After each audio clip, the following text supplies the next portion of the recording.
outcome may not be what you expected. When an obstacle appears before you, it might not be an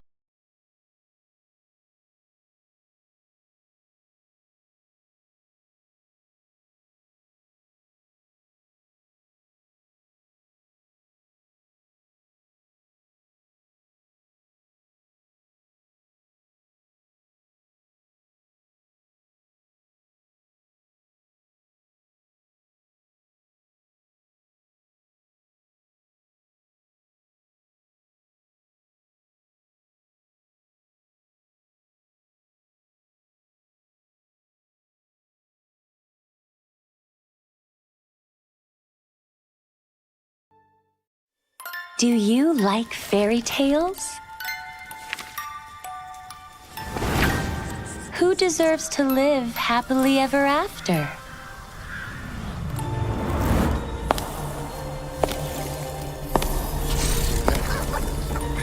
Be good, and you will have a loving home.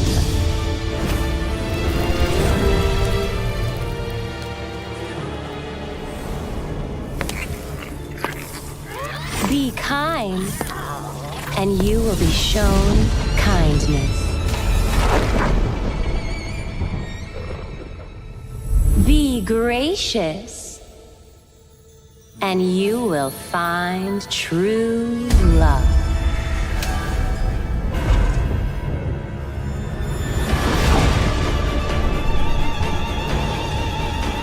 It's all your fault! I was just having some fun. Your mother died because of you! What a bunch of drivel.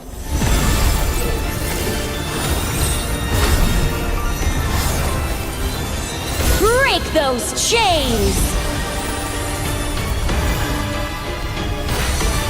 Embrace your rightful power!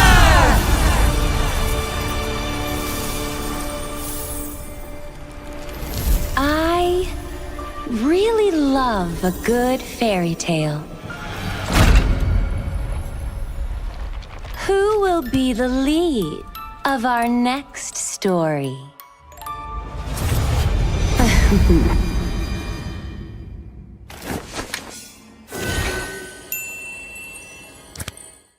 Hello players, are you from Northeast? If yes, we have a very exciting news for you. Wardroom Games is hosting the North East Underdog Tournament, where the top invited teams are going to be playing against the biggest underdogs.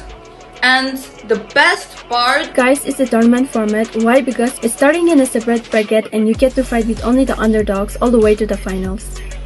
by participating in this tournament, you have the chance to win a share of the prize pool, which is 60,000 Indian rupees. So what are you waiting for, guys? Go and register ASAP because the slots are filling up really fast and you're gonna run out of slot if you don't register ASAP. For registration, you can check the link in the description Of the Instagram bio of Wardroom Games. So do follow them and yeah, see you in the tournament and I will be casting too.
A giant tail above the waves.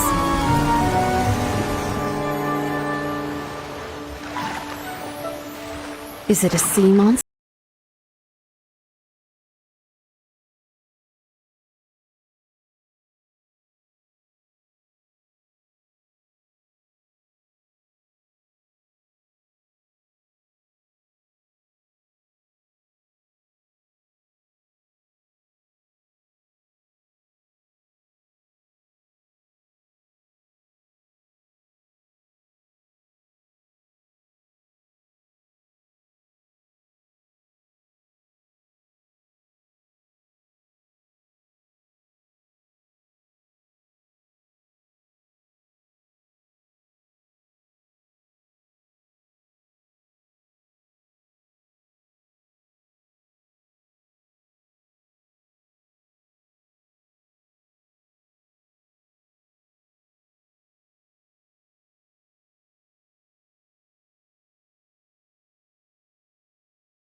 Do you like fairy tales? Who deserves to live happily ever after?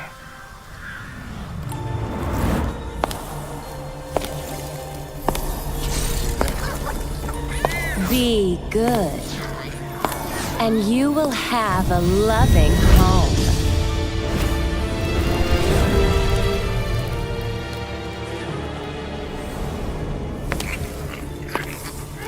Be kind, and you will be shown kindness.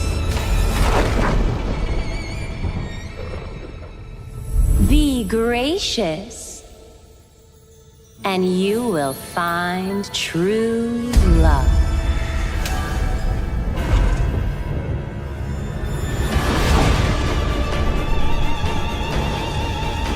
It's all your fault! I want my I was just having some fun. Your mother died because of you! What a bunch of drivel.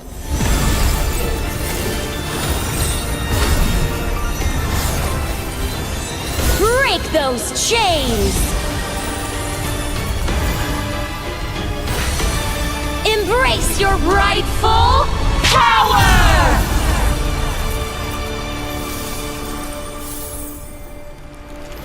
I really love a good fairy tale.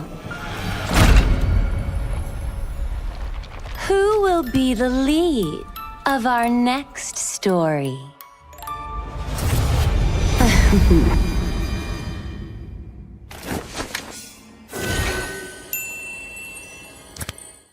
Hello players, are you from Northeast? If yes, we have a very exciting news for you. Wardroom Games is hosting the North East Underdog Tournament, where the top invited teams are going to be playing against the biggest underdogs. And the best part, Guys, it's a tournament format. Why? Because it's starting in a separate bracket and you get to fight with only the underdogs all the way to the finals. by participating in this tournament, you have the chance to win a share of the prize pool, which is 60,000 Indian rupees. So what are you waiting for, guys? Go and register ASAP because the slots are filling up really fast and you're gonna run out of slot if you don't register ASAP. For registration, you can check the link in the description Of the Instagram bio of Wardroom Games. So do follow them and yeah, see you in the tournament and I will be casting too.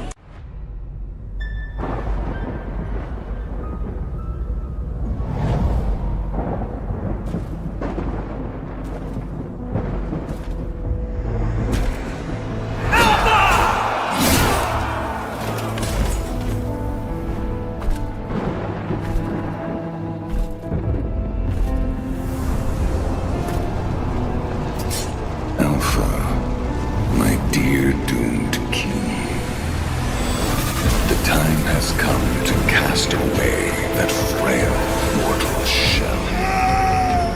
Join me in eternity.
A giant tail above the waves.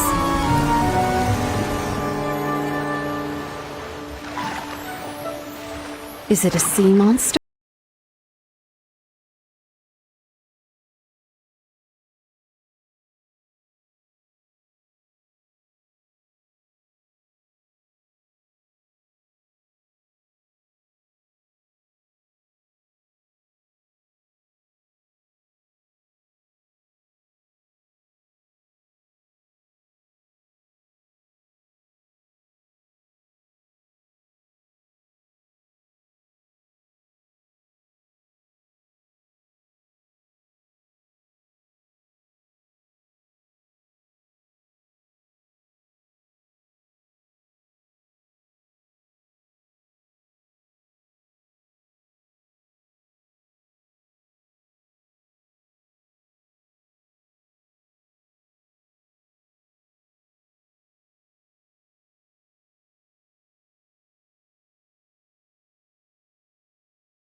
Do you like fairy tales?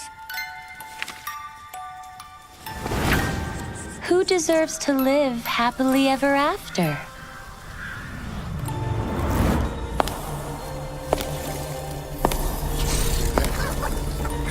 Be good, and you will have a loving home.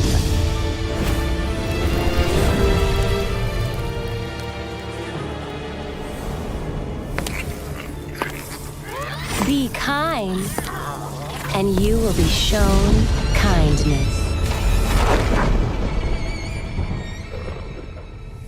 Be gracious, and you will find.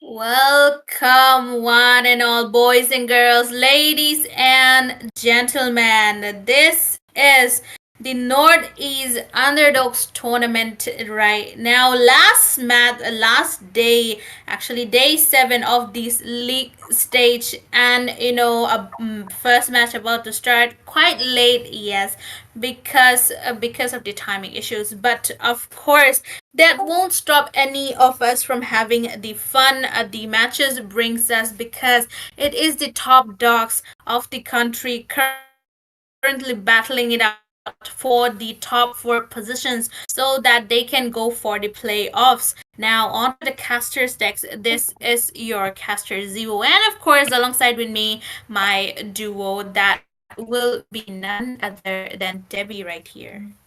Yeah, this is definitely gonna be good, right, Dewa? Because Pick Diplomat and Mav is gonna be the two teams that are gonna be facing each other for the last time into this league stage, league round, and a best of three series. But the thing is that Mav, they do not have the chance to qualify for the next round, but still, Pick Diplomat, they will have a little bit of a hope if they are able to take a game onto Mav again. So yeah, these two games in this for today has been very indecisive because it depends on how many games the team will be taking. So the more games they won, the higher are the chances that they are going to be qualified. So Mav, they have what it takes to stop Peak for climbing up, but Peak also they have the stairs, right? They have the stairs and the bloodthirsty into their hearts, into their mind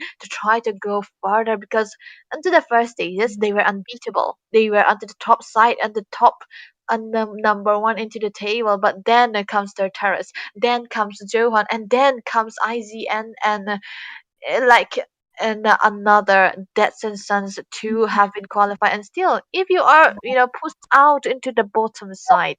You're gonna be having this thought that you wanna be, you wanna have that redemption arc, right? So yeah, this is gonna be a very interesting game. Yep. Yep, really, really interesting games. Both the teams, I mean, it's as well how we say redemption arc. There might be a villain arc coming in from Moff as well, but that's just some things that are better not spoken. But yeah, Peak against Mav, this would be quite interesting of a match as well because they have Skyzen, the gold standard, the ultimate gold standard. But from Mav, the person who stands out for me, it will be Yeah. because yeah, Uh-huh. he got he got a Uranus out in this tournament. Like one of the first picks, one of the most surprising picks, I would say. So he kind of caught my attention, caught my eye. But yeah, oh my goodness, it's of course the top teams. It's just gonna be like a full on strategy plus maybe a brawl out, maybe a maybe a chaotic battle, maybe a really really calculated battles coming in, engages and everything, and that is what we love to see. Like the teams, they are gonna be really feisty with it. They're gonna show us the team coordination, of course, how to be like playing in a tournament, the experience. Both the teams, they have what it takes. They are the top dogs. They have all of the experience that they need. So, of course, it's experience versus experience speaking out. And that is really, really interesting to see. And, quite educational for people who are watching us as well. I mean, those who are watching us, our viewers and everyone, even for us, there's a lot of things that we learn every single day. And knowledge is like the vast ocean, it is never over. So yeah, we might just get to see something or learn something new in this match as well. But I would say, Yeah. Debbie, which team have better possibilities or like chances of winning this match, or is it like a 50-50? This is actually hard actually because for Marv they have your mom. Yeah, but Skyzen is their peak. They have so many good players with the micros, with the macros as well. So yeah, the lead is the starting is definitely gonna be the drafting phase because that's where you're gonna be try to utilize that to your advantage, and the picks are gonna be very interesting too. There can be a target ban, there can be a deny pick, and there can be always a meta bans as well. So there's no saying who's gonna be coming out on top, because execution wise and drafting matters a lot. As we can see, the draft phase is gonna be starting here as of now. Maaf onto the blue side and Peak to plummet onto the red side. Butterflies First band coming born up by on thy Maaf wish, Maaf is guided gonna be by lantern as flight. the Hayabusa here. Very understandable, Let's but fight still to our heart's Hayabusa content. has to be, if Hayabusa is the first ban, it's actually more highly likely to be a targeted ban. Always on the way. Yep, definitely.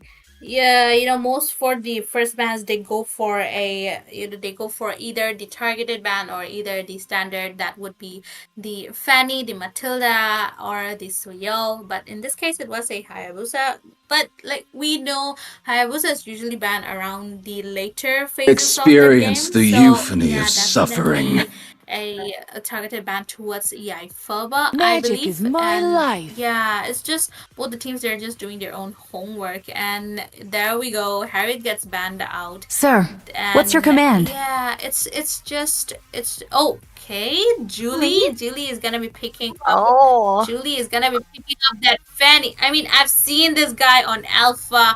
I've seen this guy on Assassin Heroes, on Julian, but never a Fanny. So A punch Oh. for it's a gonna be punch. first time for me. yeah, for the tournament as well. So they're safe to say, Marv, they still wanna go for it. They do not forfeit. They wanna, stand strong, stand their ground, and try to fight it out like real men do. I'm not saying, I but am still, okay. vengeance Pick to plummet, they're really picking incarnate. out directly onto that Bovia, so completely left open. First pick worthy of a hero, and this time around the metas have shifted. Most of the times the tankier frontliners are the one banned at most. So the faster you secure your XP leaders or your roam, the Where more there is likely light, it is that you're there not are going to be also losing out. But shadows. still, if you pick out the Phobias that early or the Muscaf event, you're going to be facing it one of the harder hero to counter with. It's going to be the Hylos appearing from Mav as well as the Louis. Interesting. Louis that early, it's good with the combination with the Hylos, but if it is so early, there are going to be chances that Peak, they might pick out something that can be a literal counter for the Louis. But still, Hayabusa's taken away. The Zoe is up, the Suyo is still up. So they are, quite confident on why they want to pick out the Louis here. So very understandable. Maybe it will work out this time around. No one can escape my iron fists. Well, for that Luoyi, Peak has the option for going a Valentina to copy her diversion, or maybe a Novaria for the bush check, because we all know her skills. It provides the vision, every single one of them. So those are two choices that they can go, or maybe something completely different. But yeah, as you say, the Luoi is quite on early, but I kind of smell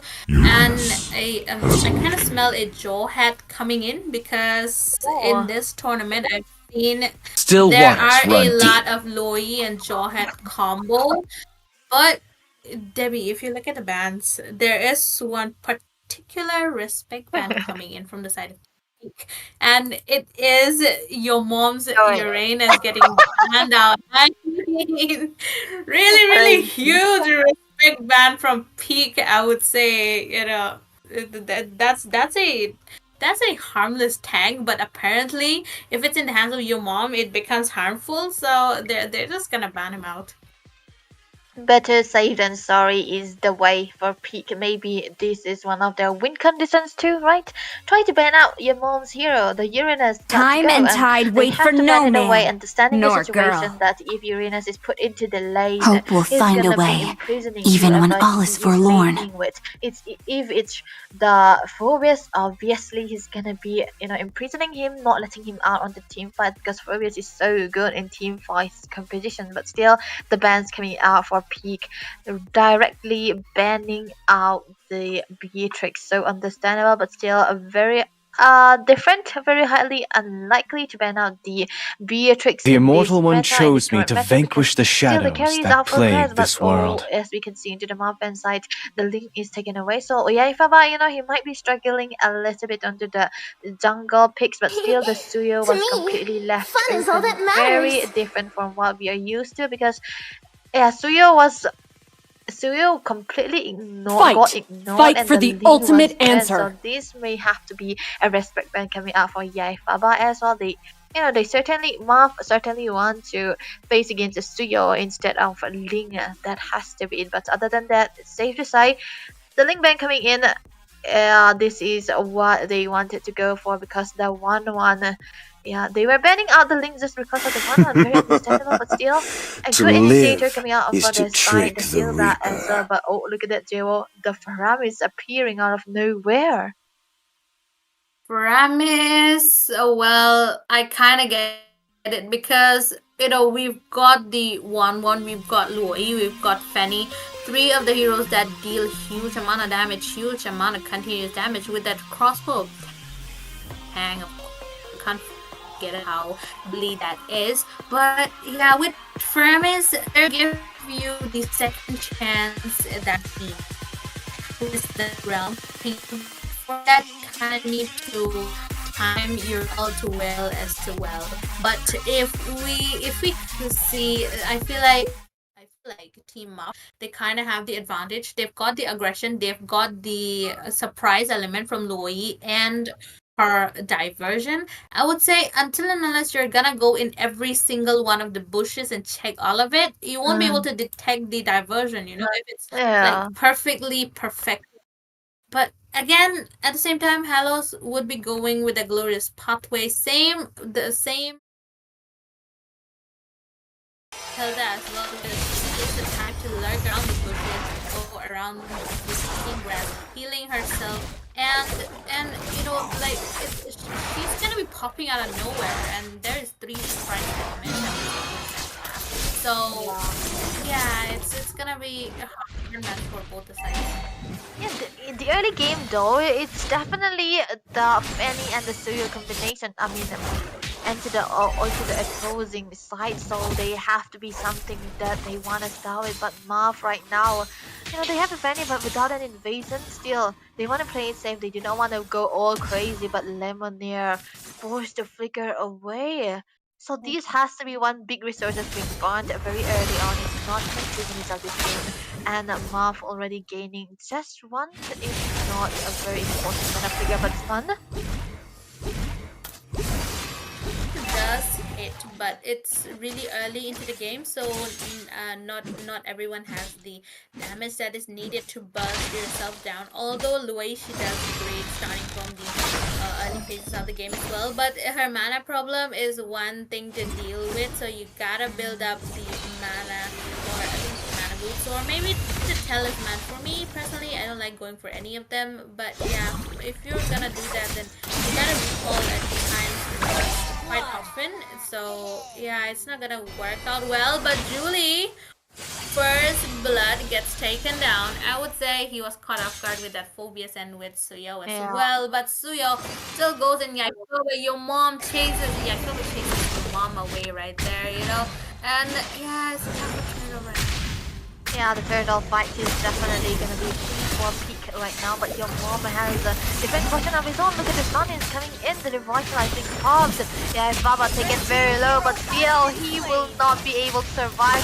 Heating taking the kill with the winner from his on top, but sun is definitely up there. But he might be in trouble, but the turtle will be secured by the Fanny. So this is gonna be a great start. The Ghost Power will be committed, but neither Rem is there. Oh, there was a premature one, but still, it's just for the better survivability. But yeah, I feel like this is a fight Maaf was winning, but look at Diversion.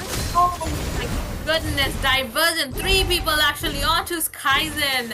He could not even take a breather. But yeah, unfortunately, they were not successful in taking him away, and we saw a bit of a recall taunt coming in from Skyzen, just mocking them out. But Yeah, you know, they kind of missed out really, really big, but it was also, I would say, it would have been, you know, hard. What is a mini hard drive for Skyzen from where they Yeah. came out, but yeah, Yeah. he handled it. And the position, the position that the where the diversion was is just unpredictable at this point. But still, a classic move coming out from a Louis user. So this has to be it. But as we look into the minutes of this game, 2-1 score already. Maaf having the goal late, but still they can be playing it safe. But the early game aggression is where the Fanny signs in. But look at the top side again, might come in, but still it's a Provius. You cannot actually take him down. But the diversion coming to play, Dyson. My goodness, Kaizen is getting marked away from every single time. But look at that SLG to FK. But no, Duba takes the kill in his hands. Lemonade coming in from behind or trying to land a hit on Duba, but he won't be able to. And Duba escaping without getting harmed. And Kaizen this time he was not able to. But yeah, he's getting marked quite a lot. And Team Peak, they need to watch out because from mid to late it will be Skyzen who will be dealing all the damage, and at this point I feel like the farms is not really working out. But yeah, it's gonna go. Yeah. They need to have something a bit of a bomb, but look at that. Shenzhou gets caught off guard. He gets taken down. 3 people, that was a revenge for taking Skyzen out, and I feel like they're listening to me. And looking for trades here and there, really, really good. And your mom is getting chased away by Aizen yet again. Yeah, this has to be something that Maaf has to look out for, because even if they take it out, they have to focus onto the other members as well. But still, Maaf, I feel like they are doing their homework, despite that Skyzen is the main positioner and the main members for them to go for. But the diversion play coming in, but yeah, 2 resources wasted just for 1 tier tower.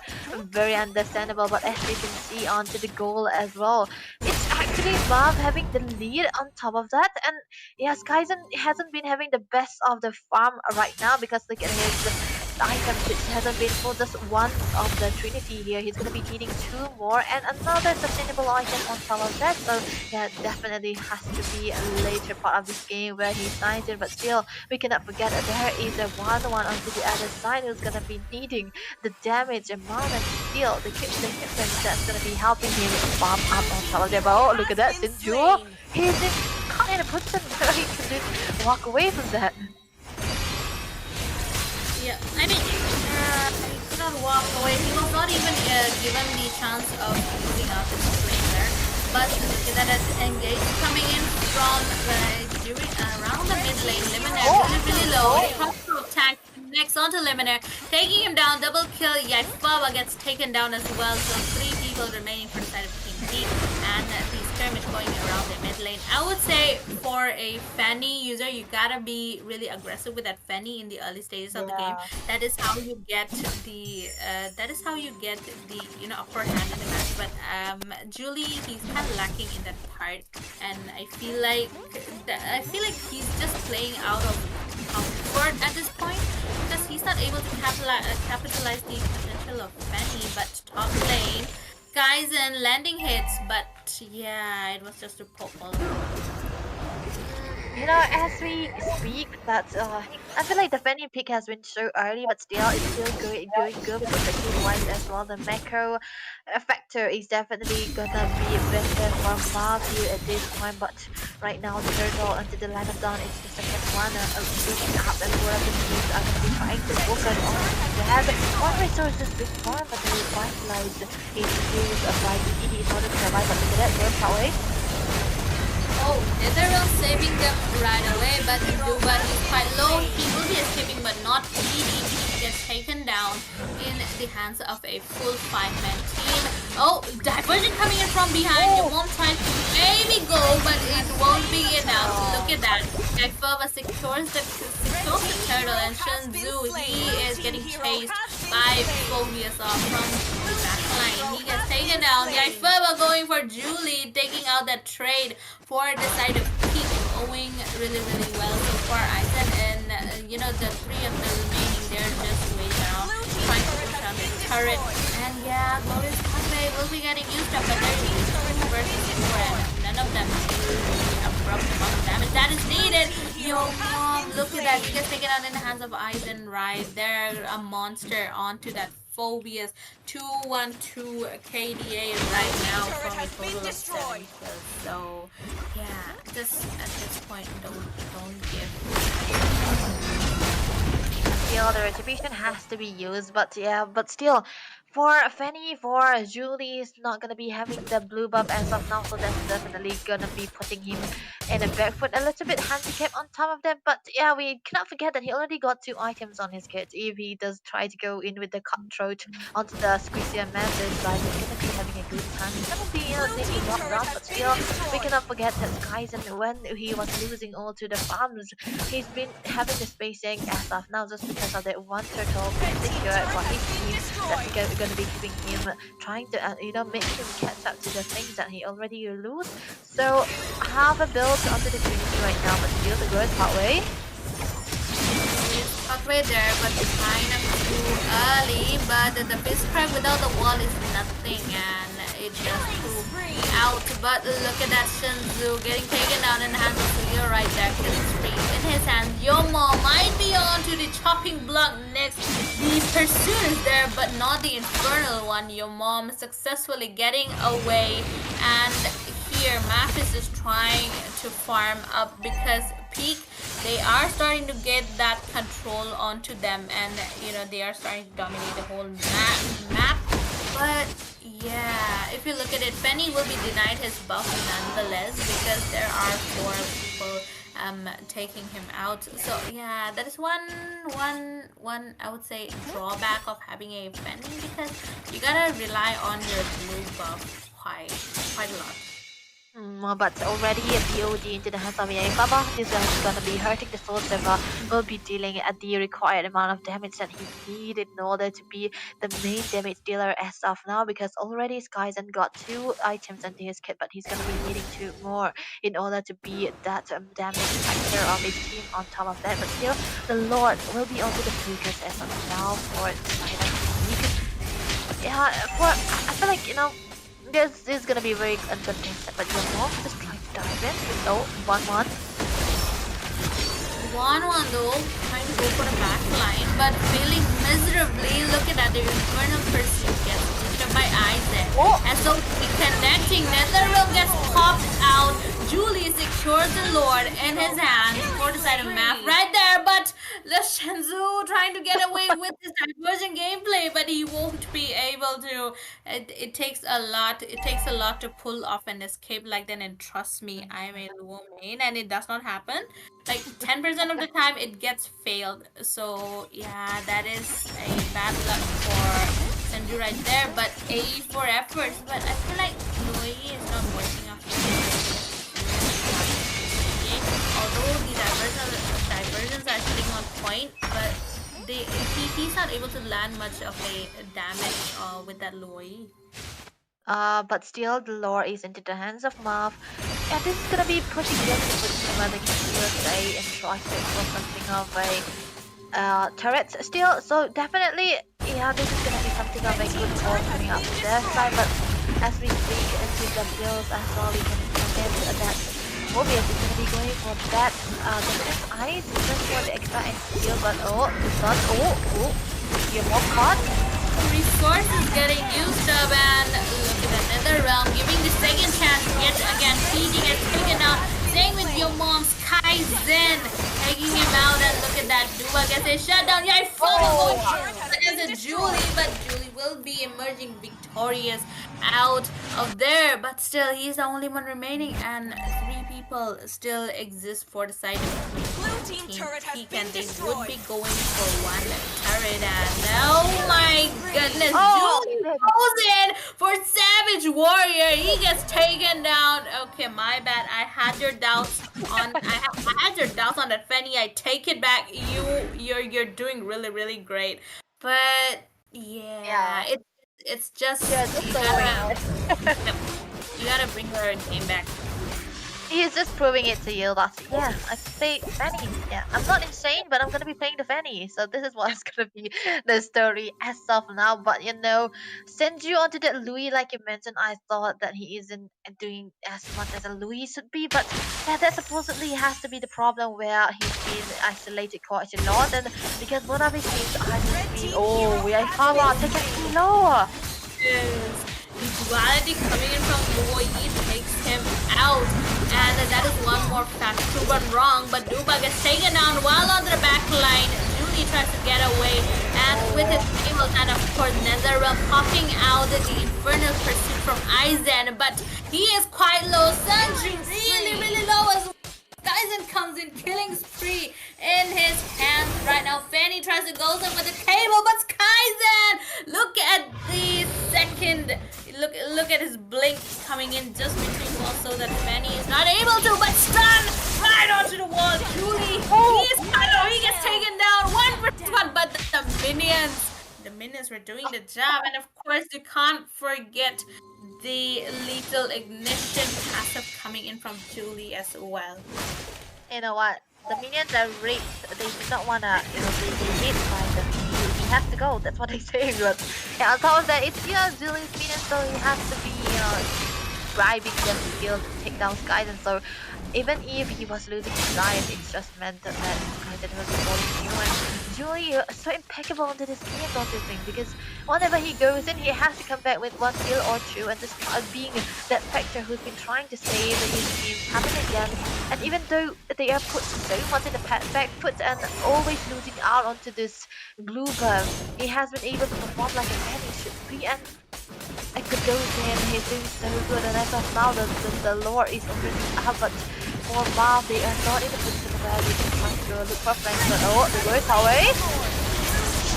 Goodness, Yaikoma takes the Lord. Insane tries to go for it, but not he won't be succeeding. Double kill in Yaikoma's hand.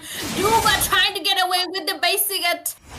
And 1-1, of course, if you basic attack and go, then she is much more faster than just walking away. And Duba knows it. He recalls, trying to confuse Yaikoma around the bushes, and they are successful, but the Lord is coming on the mid lane. And pressure is really, really on because 3 versus 5 people with the Lord is basically 7. And glorious pathway gets used up with really, really low eyes, and going on to Sunzu. No monster kill in his hand, down coming in from PG. But Kaizen marking out the base, and Maaf won't be able to defend the Lord coming in from the side, and that is the one victory going onto the side of Peak. That was close, definitely close. And Julie, unfortunately for him, he wasn't fast enough to try to reach the Lord into the position. But still, it was a good performance coming out from his side because stats they don't. I mean, they do give out the silver, but yeah, the performance they don't lie. But still, Aizen impeccable onto that hero going against picking out the 1-1 against Iphobes is gonna be giving him unlimited procs, and he's gonna be always jumping on top of it. Yeah, that's where you're gonna be falling down. And yeah, Duba wasn't able to do anything much this game because whenever he tries to go in with a crossbow of Tang, that's where the Nether Realm comes in. And if you are wasting out onto the Nether Realms and you wanna try to survive with the flank that you have, that's Aizen who's gonna be into your face again. He's gonna be marking you down, and he's gonna be activating all the procs that he needs because you are jumping, you're not walking. So yeah, I feel like the opening is so less. If it was any other marksman that he had, it would have been a different story. But still, kudos to the way the draft has been for the side of Pick to Plummet, knowing fully well that their heroes or how their heroes is gonna work against Maaf, and very understandable. And what I would like to say is that Senju hasn't been able to position himself quite well, and 2 initiators on his kit, there's not gonna be any kind of protection under the back lines. Yep, I definitely agree, and I feel like Math they kind of fell onto the early game because they had Hilda for the aggression. They could have gone for the Fanny with the aggression as well. Luo Yi, she does really, really great at level 2 as well. If Yeah. you land her duality skills perfectly. So I feel like that was a chance missed for the side of Maaf. I mean, although they were doing quite well in the early game, the team peak they picked up right from the spot. I mean, they were just casually getting their golds up, get their farms up, and they were just able to build it gradually, going for the full force. And of course the mark on Skyzen was on point, but it was only like 2 times. So yeah, he was also kind of gotten the free lease. So it kind of just ended up working onto the side of Peak.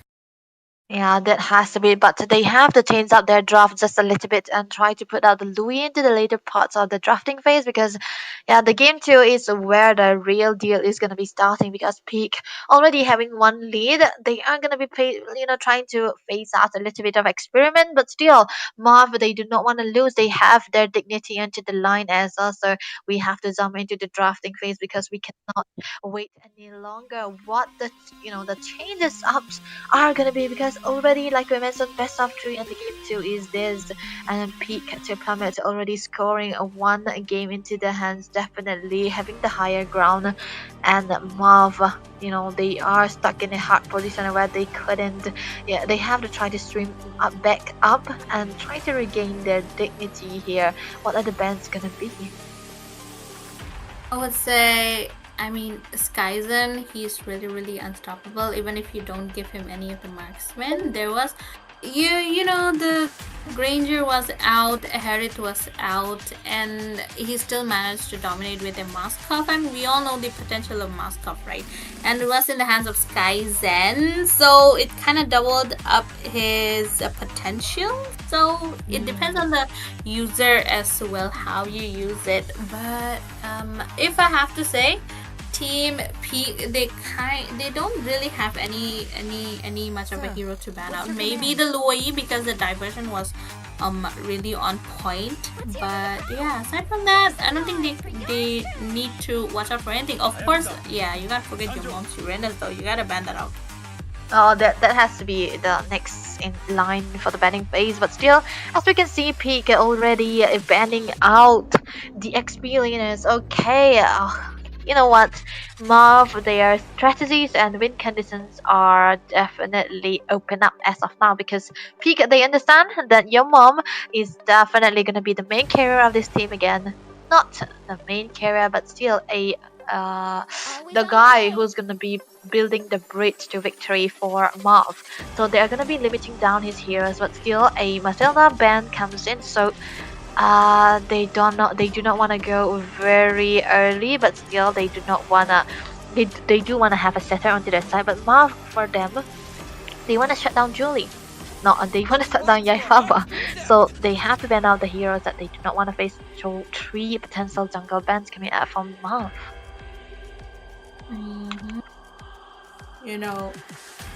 Respect ban. Respect jungle bans, I would say, for Yaipaba because he's really good at that jungle. And this time Maaf they decided they don't want that Fanny, so they would be getting him away. But the Lantern Lady though was open, and I feel like Pete was playing tricks by banning that Matilda and that CC. And the Phobias as well, it's kind of the signature for Aizen, but they decide to ban him out. So yeah, Mind Play coming in, Zushin first pick right there, but Duba takes, Maaf gets the Granger for themselves rather than giving it to Skyzen, but he will be having that Harriet. So we gotta watch out. We gotta watch out for both the gold laners from both the teams, just trying to fight each other out maybe. But yeah, Julie this time onto that Suyo, quite, I would say, a little bit more comfortable than going for a Fanny. So it could work out well for them. Oh, perfect moment, perfect timing to pick out the Eve here. I really like an Eve against the Jushin as well as the Harriet too, but still, not just the Harriet, but also the Hylos. If he goes into the wrong position, he's gonna be facing the rest of the Eve. But still, like you mentioned, I feel like Julie is much more compatible to go with the Suyo. So maybe this time around they may be having a clapback, but still Duba onto the Granger, a gold lane domination, a dominator as well. But still we cannot forget it's Tyson who's gonna be into the Harris, who's gonna be the one securing all to that gold lane. Even into the previous game, into the first game that we have seen, they were trying so hard to shut down the Moscow, to shut down Skyzen, but still into the mid phase of the game it wasn't that much of a factor for them anymore, because he already got all the equipment and already still farmed up, like, yeah, the wars that they were fearing has came true for Maaf. So this time around they need to have another answer, because they are the one actually banning out another XP later. And yes, Dewa, Uranus is supposed to be here again. Uranus. Nothing can go wrong. Yeah, nothing can go wrong. You know, as long as you ban that Uranus out. So, yeah, you gotta watch out for Uranus. But the Hilda ban would be quite reasonable, because last match they were trying to go for a composition but failing miserably. So this time Peak could have gone for it, paired Hylos.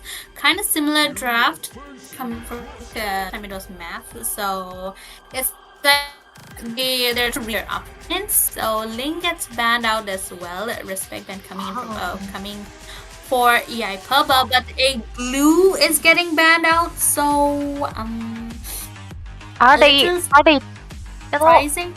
It's surprising, right? But they are just limiting out the XP laners, but still the Badang is open. But is Peak trying to let Maaf pick out the Badang, or are they the one who actually want the Badang? Because what are the other choices that they are gonna be having? Because already Joe had picked away, but what if the Cho comes into play? This has to be something very rare. Joe and Cho together is something you do not see, but if pick it out here, might be good. But still, why Cho wouldn't be good here, right? Because if he has the Purify and Suyo, you cannot kick him. So what are the choices, Tigreal? Tigreal is kind of a solid choice, but they still have the Gatot Kacha. So with that Eve, I guess he could jump around the back line while Hylos goes for the front liner, but he did getting into play.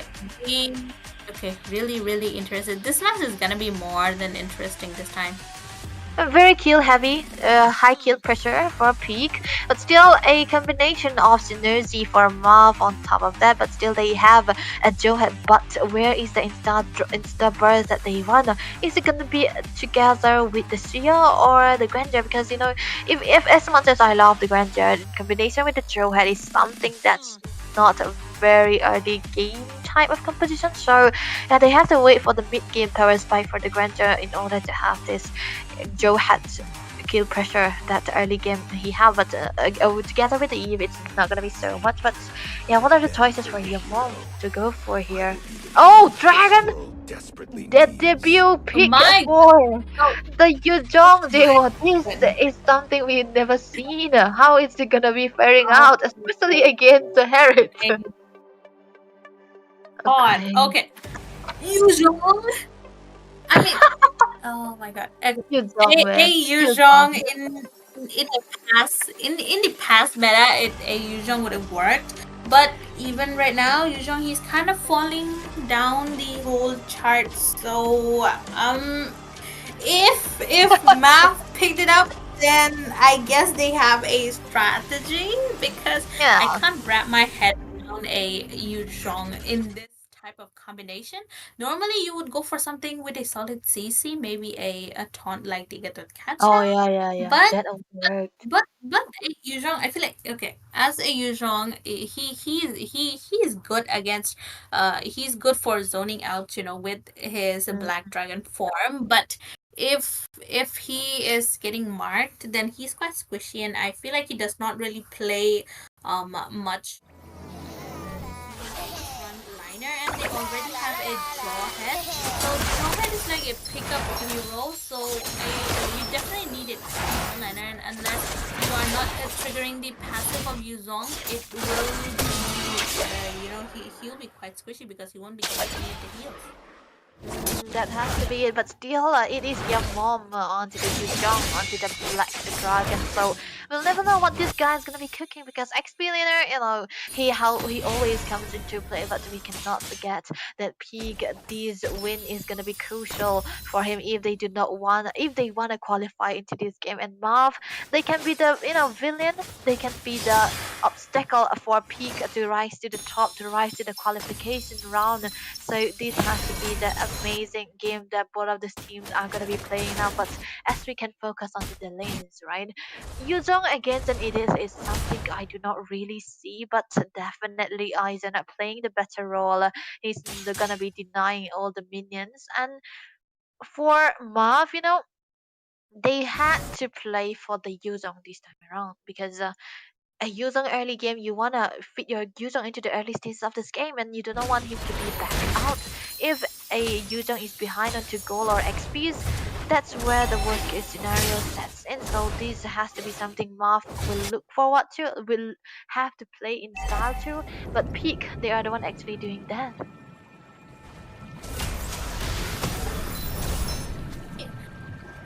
Both the teams, they are playing out really safe because it's 2 minutes into the game and none of them have gotten blood.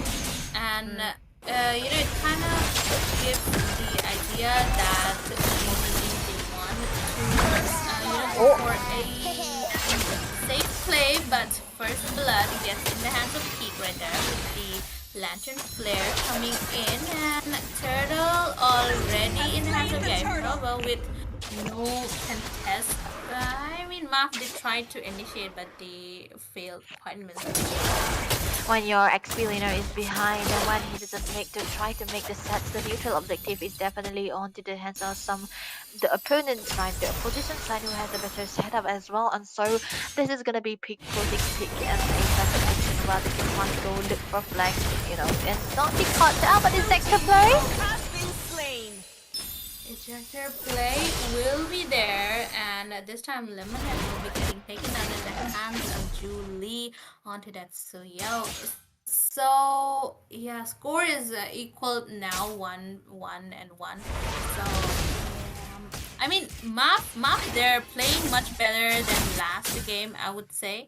They're playing this time really safe and not trying to go for any unnecessary type of team fight that could help Team P instead of them. So they are considering really safe position, but I don't think people on top lane, and he can't really do anything because all of his skills are in cooldown. But PD tries to go in with the Jawhead, goes for the unstoppable force onto Yaifurba, but won't be enough.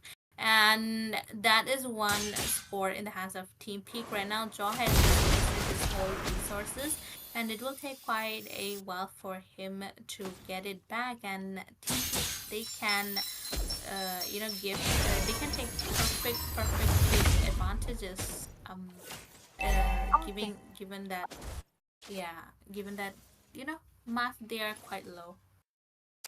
Well, this is hard for Maaf to have a comeback because the user pick hasn't been really working out, and this is not under the player's hands. It's actually to the side of Peak because time and again it's actually Savage Warrior who's always getting out onto the bot lane side and completely ignoring the top side because they know that Skyden will be able to handle it and just stay into the buff, into the turrets and try to farm up as much as possible. But still, the pressure is definitely put into the XP side. But yeah, when you clear out the XP together, you're going to be rotating together with your XP leader. That's going to be giving you extra CCs. But oh, look at the sun.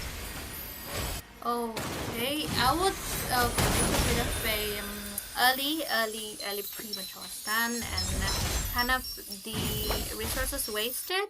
But yeah, both the teams, they are trying to go for a team fight, but they are not finding ground to go for it. But this time, Unstoppable Force would be going in though, but he's airborne. Oh, ejector comes in. Maaf PD might be getting taken down, and that is haven't lost the map right now, but Senju tries to zone them out. Your mom really in a danger, in a grave danger, because the lantern is there to pick him up. Savage Warrior takes the kill, and Senju, look at that, flickers out right away from the mouth of danger, and he will be safe and sound because TD is also there for the defense. Yeah, something I noticed about Maaf is that they, try to go for those flanks where they are against the winning side. They know that the position is still up, but okay, unstoppable force just being wasted on top of that the flicker. But look at that, Efrava just diving in, but Savage Warrior will be the one securing that kill. So we were skeptical actually about the Joe Hat and the Grenza and the Eve composition. This is where it shows because there's no insta burst or a heavy amount of damages for Joe Hat to ride upon. Even if he throws the ejector or the unstoppable force on top of that, there's no burst. There's no one who will be following up to him, and this is gonna be putting Marv in a weak position where they cannot try to go for sets. They cannot initiate, but they cannot wait around either because they can't hit the But speaking of that, they are just shredded. Shenzu is getting shredded out there. I mean, my tongue is tied, but PD gets taken down. Lemon there, look at that, escaping with that slither of HP. He's a hella sufferer. He can take all of the damage, but Kaizen tries to go for but he does not have his demand force, so he won't be able to get a chase. But overall, that was quite a big initiation of team fight, trying to at least. But yeah, they'll be failing in doing so. But they still have the lead, so it's all fine. Yeah, this has to be fine, but now Mav, they are stomping into the turret. No way they are gonna be coming up because they do not have the sets, they do not have the tankiness, they do not have the damage on top of that. So pick to plummet, they are calling all the shots. Already 40 goal lead and 70 kills into their hands. This is gonna be putting in a comfortable position where they can still move it, but look at that dive. Definitely there. The Black Dragon form gets out in his hand. But look at that, the zone coming in from RWM. Sanju does get taken down, and Kaizen taking out Yomom right there. Duba getting the chase, but he will be escaping from the hands of Kaizen. But for how long? Because Kaizen is still chasing after him. But yeah, Yakoba has another plan to go for Julie. Look at that, really big damage coming in, big number of damage, and he gets taken down. Duba tries to recall, but Yaifaba would be going in with the fracture, and he gets taken down as well. So Johet looking for Yaifaba, unstoppable force right there. Lantern Flare gets popped out, shut down for Yaifaba though. Savage Warrior does land the kill, securing the equal trade, I would say. But yeah, the trade is in the hands of Pete right there and Maaf. They are getting the pressure. They are getting cooked under pressure, I would say. Yeah, they are getting cooked. They are getting bait. This is gonna be something that Marv has to be forgiven for because the calls are all made by Peak to plummet all the time. But look at that, there might be something here onto the bot side, but just Julie clearing it out just a little bit. And when you see a Jusin onto a Sky Pisha, right, you know that this Jusin is snowballing. Jusin, he's in the lead. He's gonna be everywhere, just trying to farm and check out the Sky Pishas on top of them with the lantern player. He's gonna be actually safe, but oh, the Crimson Bean is just wasted out, but nothing too fancy, just for survivability. But still on top of that, as we can see, Duba already got the Sky Piercer too, not going for another damage, even though he's 2 deaths already. No stacks onto the Sky Piercer, but yeah, there we go. Another sustain into the hand of the blade for the survivability, but still, I feel like, Mav, it's gonna be so hard for them to have a comeback because already it's 5k goalie and the Lord is extra. There's no way that they have a crowd control that can literally be a threat for Peak because the only thing that they have is the unstoppable force, and even if it is committed, Joehead is already so squishy. There's no way a Shredder is there onto their side too because look at that. 366 on 29 minutes text on the Capriccio, and that's not the best case scenario for Adventure. Yeah, I agree with you. Duba is falling behind with that Ranger because he's not getting that stack. But Something I would like to point out is Savage Warrior. He has a focusing mark on Suzuki, and that is something new, but it really helps him out. But yeah, he gets a mega kill. So back to my point, focusing mark now gives 10% of movement speed, so it works out in the favor of Lucien as well. And you know, she'll be when she's taking the damage from his allies as well 6% damage, he would still get the 10% movement speed. So I guess they're trying new strat out, and I would say it works for a Zushin because she has the lantern flare to pick her up, and that would be helping her with the boost of movement speed as well. And yeah, I just guess it's gonna work out. But Maaf, on the other hand, once again trying to go for a team fight, but it is only PD onto the Jawhead which can initiate, and really just no one to pick off after how Jawhead is gonna be playing, because yeah, your mom on that dragon is really not working, at least for me.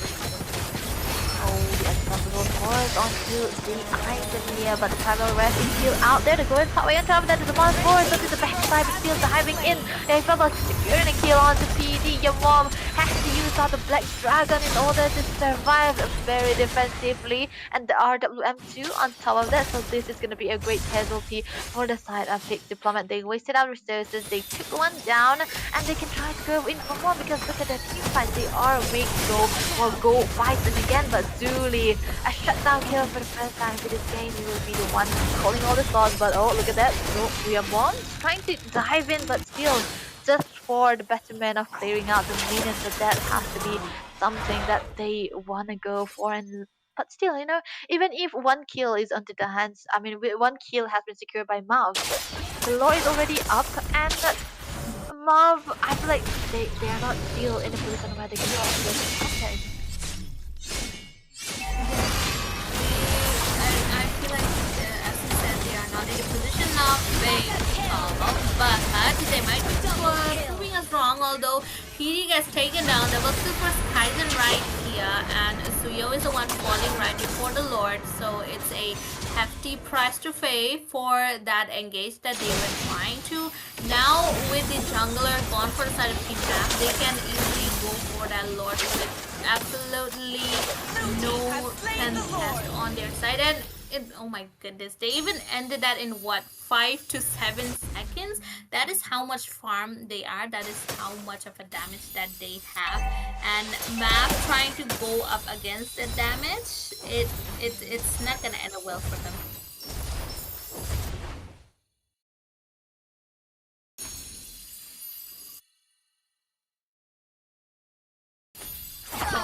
So I would say the Lord is marching in from the mid lane, and Maaf, they are trying to look for a team fight. Maybe a little too outside, but look at that Sun. It won't be escaping because Nalan will be taking that killer in half.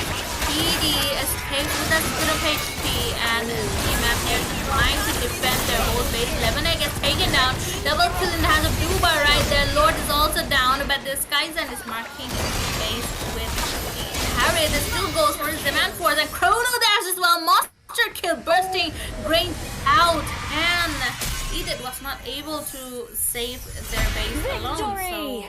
So 2-0 clean sweep coming in from the side of Peak right there. Peak Diplomat. What are the young bloods that we are seeing so far? So amazing on the performance and so amazing on whatever they are doing.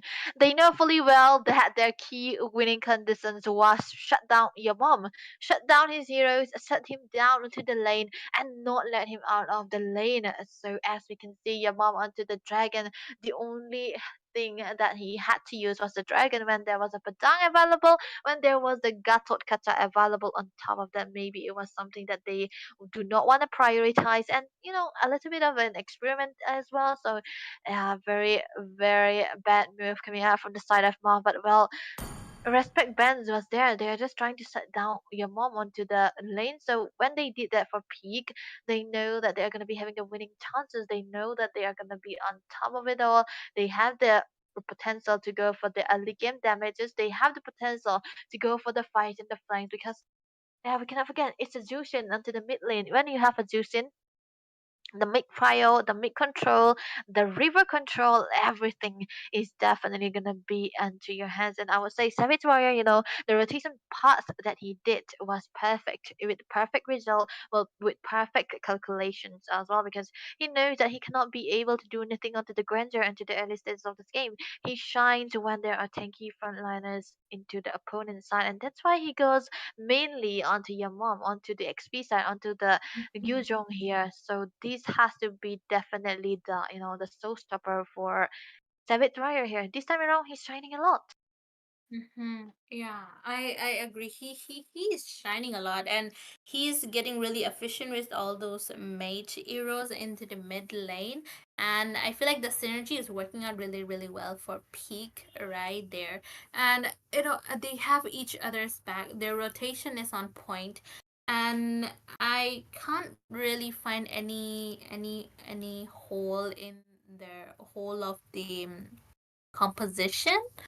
But yeah, there are times where there are clutches, but they still, manage to back each other up, and that is where team synergy comes in place. You gotta be at least playing with your teams for quite a long time, building up that synergy, so you guys know what and where and how to give the backup, give the initiation, and the amount of team calls that we saw, it really proves out that how Peak has been climbing the stairs to their uprising, to their peak. Yeah, climbing the stairs to their peak. That was perfect. A perfect analogy. But yep, this has to be the story for this first game. The best of three. Clean sweep coming out from peak to plummet. Perfect rotation. Perfect movement on top of that. We cannot forget that there's another game going on into the next round because we have IZN versus Tartarus into the best of three series. And if IZN cannot clean sweep this is gonna be hard. They won't be able to qualify. Only Peak will be able to move into the next round. This is a do or die situation for IZN, but yep, Tartarus, even if they lose, no, they already qualified alongside DNS. So this is gonna be a perfect sequence. Two teams bloodthirsty. Peak, they overcome their obstacles, but it's now IZN's turn. But before that, ladies and gentlemen, give us a little break because we will be coming back with the games that I mentioned as of now. So see you later. Don't forget to tune in again because we won't be long. Hello players, are you from Northeast? If yes, we have a very very exciting news for you. Wardrum Games is hosting the North East Underdog Tournament, where the top invited teams are going to be playing against the biggest underdogs. And the best part, guys, is the tournament format. Why? Because it's starting in a separate bracket and you get to fight with only the underdogs all the way to the finals. by participating in this tournament, you have the chance to win a share of the prize pool, which is 60,000 Indian rupees. So what are you waiting for, guys? Go and register ASAP because the slots are filling up really fast and you're gonna run out of slot if you don't register ASAP. For registration, you can check the link in the description of the Instagram bio of Wardrum Games. So do follow them and yeah, see you in the tournament and I will be casting too.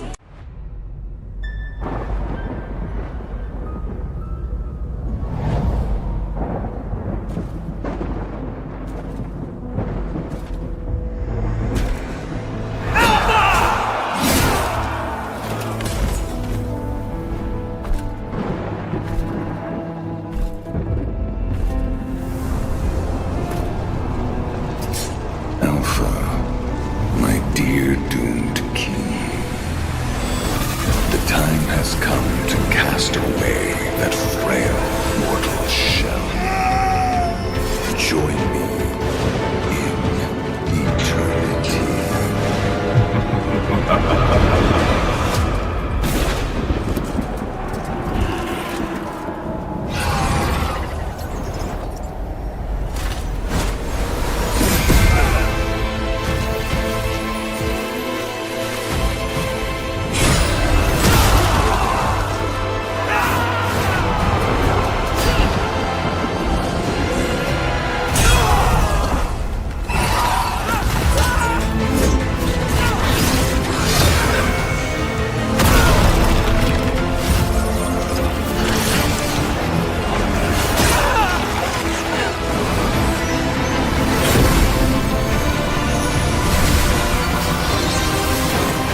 A giant tail above the waves.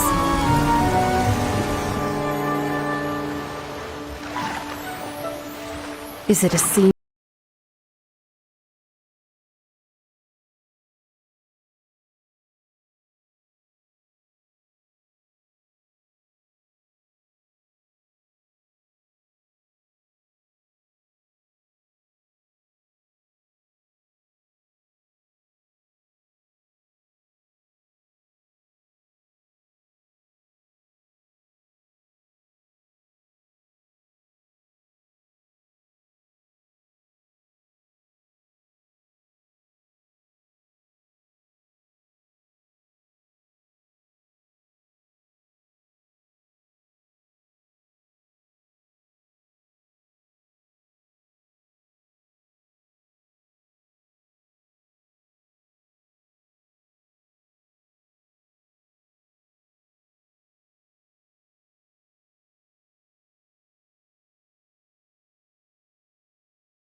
Do you like fairy tales?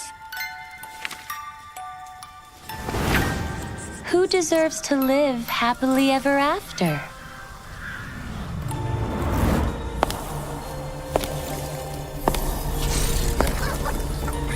Be good, and you will have a loving home.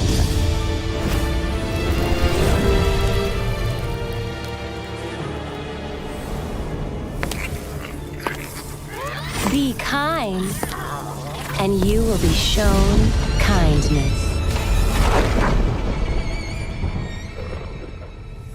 Be gracious, and you will find true love.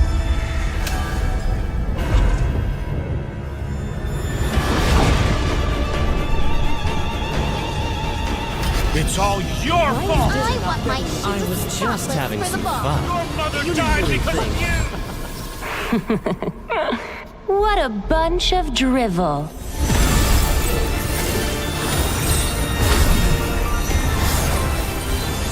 Break those chains! Embrace your rightful power!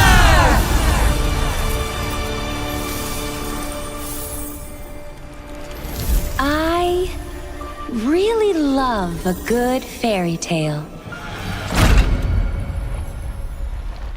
Who will be the lead of our next story?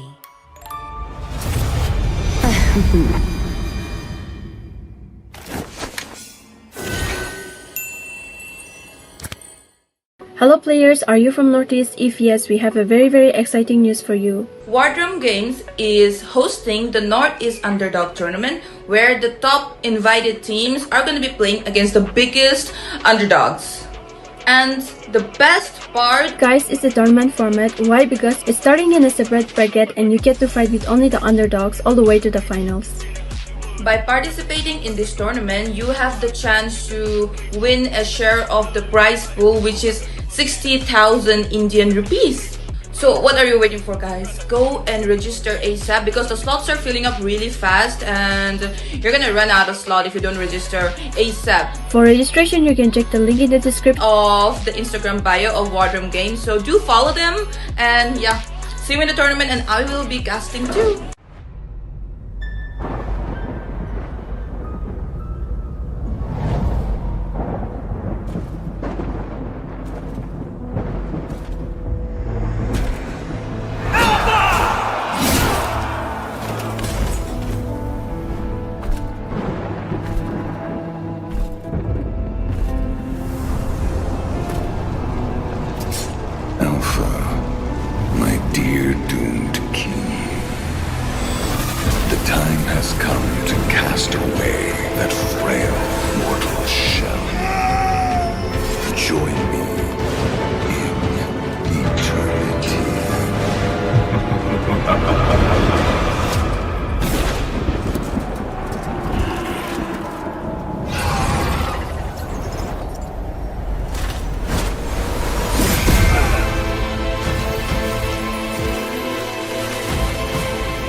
giant tail above the waves.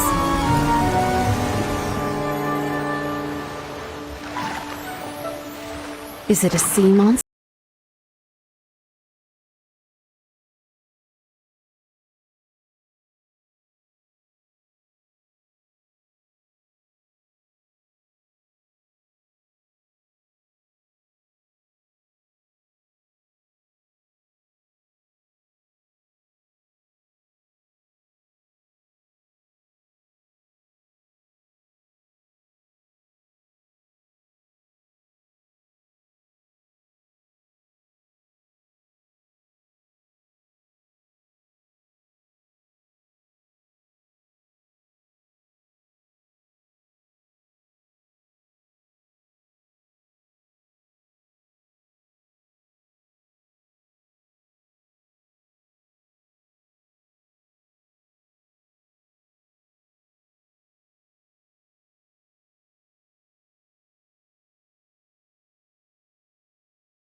Do you like fairy tales?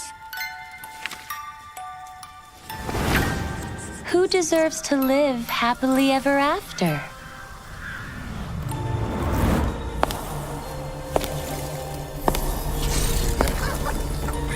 Be good, and you will have a loving home.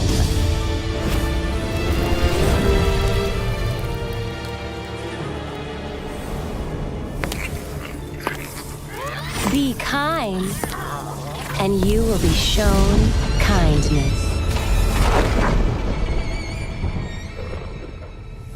Be gracious, and you will find true love.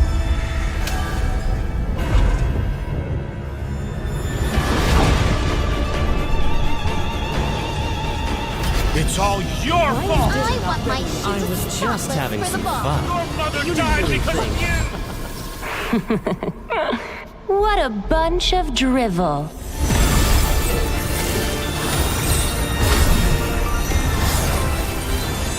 Break those chains!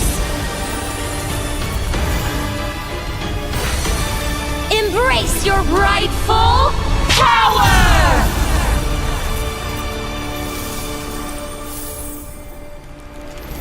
I really love a good fairy tale. Who will be the lead of our next story?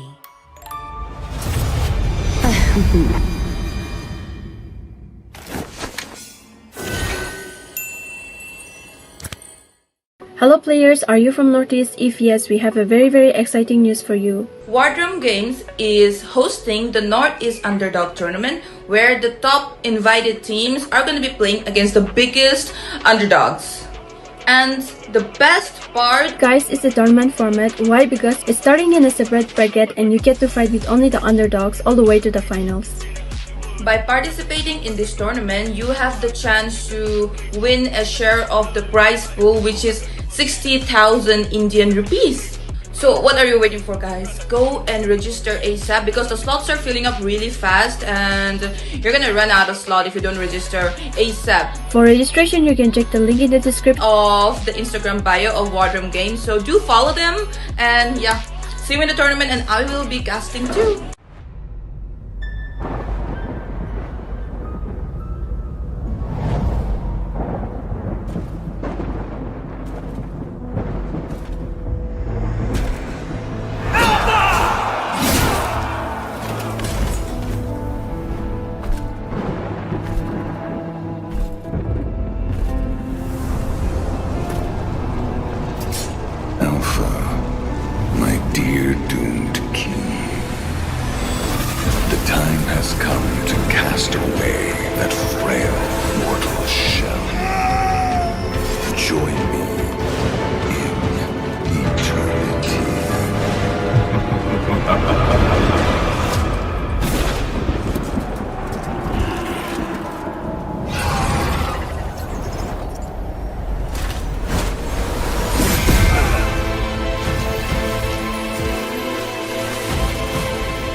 Ladies and gentlemen, we are back with the final day of the league stage of North East Underdogs Tournament, brought to you by Wardroom Games. And this is going to be the final match for the day. It is going to be between Team IGN onto the right, and we will be seeing them going up against Team Tartarus onto the left. So, IGN, there is going to be a lot of things onto the stake. If IGN wins by 2-0, then they will directly qualify for the playoffs. And if Tartarus makes it a 2-1, like if Tartarus is able to get a point against IGN, then it will be a tiebreaker later on between Zohunt and Team IGN because they are onto the same points. But if Tartarus does a clean sweep, then it is completely over for the side of Team IGN. So I'll be Akasta Itami for this match for the series, and joining me will be none other than Once. So hello, Once. How are you doing, bro? Yeah, hello, guys. I'm back on the cast of this, and we have Itami here with me. And I'm really excited for tonight's game. As Itami already mentioned, that if IGN they will be going for a clean sweep against Team Tartarus, they will be heading into the late stages of the game. But then again, if they, if they make a tiebreaker, like if they get like 2 points and Tartarus get 1 point, they will have a tiebreaker between Zohan and IGN. So yeah, it's a lot of pressure for the side of Team IGN here, because if they make a tiebreaker, they will have to face off against Team Zohan. But then again, if Tartarus they can clean sweep IGN, IGN will be disqualified, so they won't be progressing further into the tournament. So there's a lot of pressure for the side of IGN. If they make a tiebreaker, they will have to face against Sohan one more time, so they can progress into the further stages of this series. But then again, Tartarus, on the other hand, a really strong team, and to manage against Tartarus, to go for the clean sweep, to make Tartarus go lower into the points, it's going to be really tough, right, Itami? What do you say? I do agree, and there is one more criteria that is going to be if Tartarus they are able to do a 2-0, then Yeah, it will be Zohunt actually qualifying instead of IGN. So yeah. Zohunt's fate is going to be relying onto the hands of Team Tartarus as well. So they will be rooting for Team Tartarus to do a 2-0. If not, Hmm. it will be a tiebreaker, and in the tiebreaker, IGN as well as Zohunt will be facing each other again. Yeah. So yeah, it is a lot of heat building up for this side of IGN, because at the moment we see that IGN they are one of those teams that are in the mid ladder. So to climb their way up to the top, they have to get a clean sweep here. And as we already mentioned, that if not, then they will be having a tiebreaker, or they might probably be disqualified. So yeah, Itami, like enlighten me more. Yep, and we are just waiting for the teams to be ready. And yeah, this is going to be the final day for the league stage. So after this, it is going to be the semifinals as well as the finals. So you know it just feels like we recently started the tournament, but slowly but surely it is coming on to the conclusion as well. But looking at the league stage performance, starters have been quite dominant compared to the other teams. So if they are Yeah. able to keep up with that momentum, then I'm seeing quite of a favorites that might actually end up winning the entire nerd tournament. Mm-hmm. Talking about the nerd tournament, I see that Tartarus and a few other teams, they have a lot of potential. I feel like Tartarus could be one of those teams that can actually win the series. What do you think about this statement?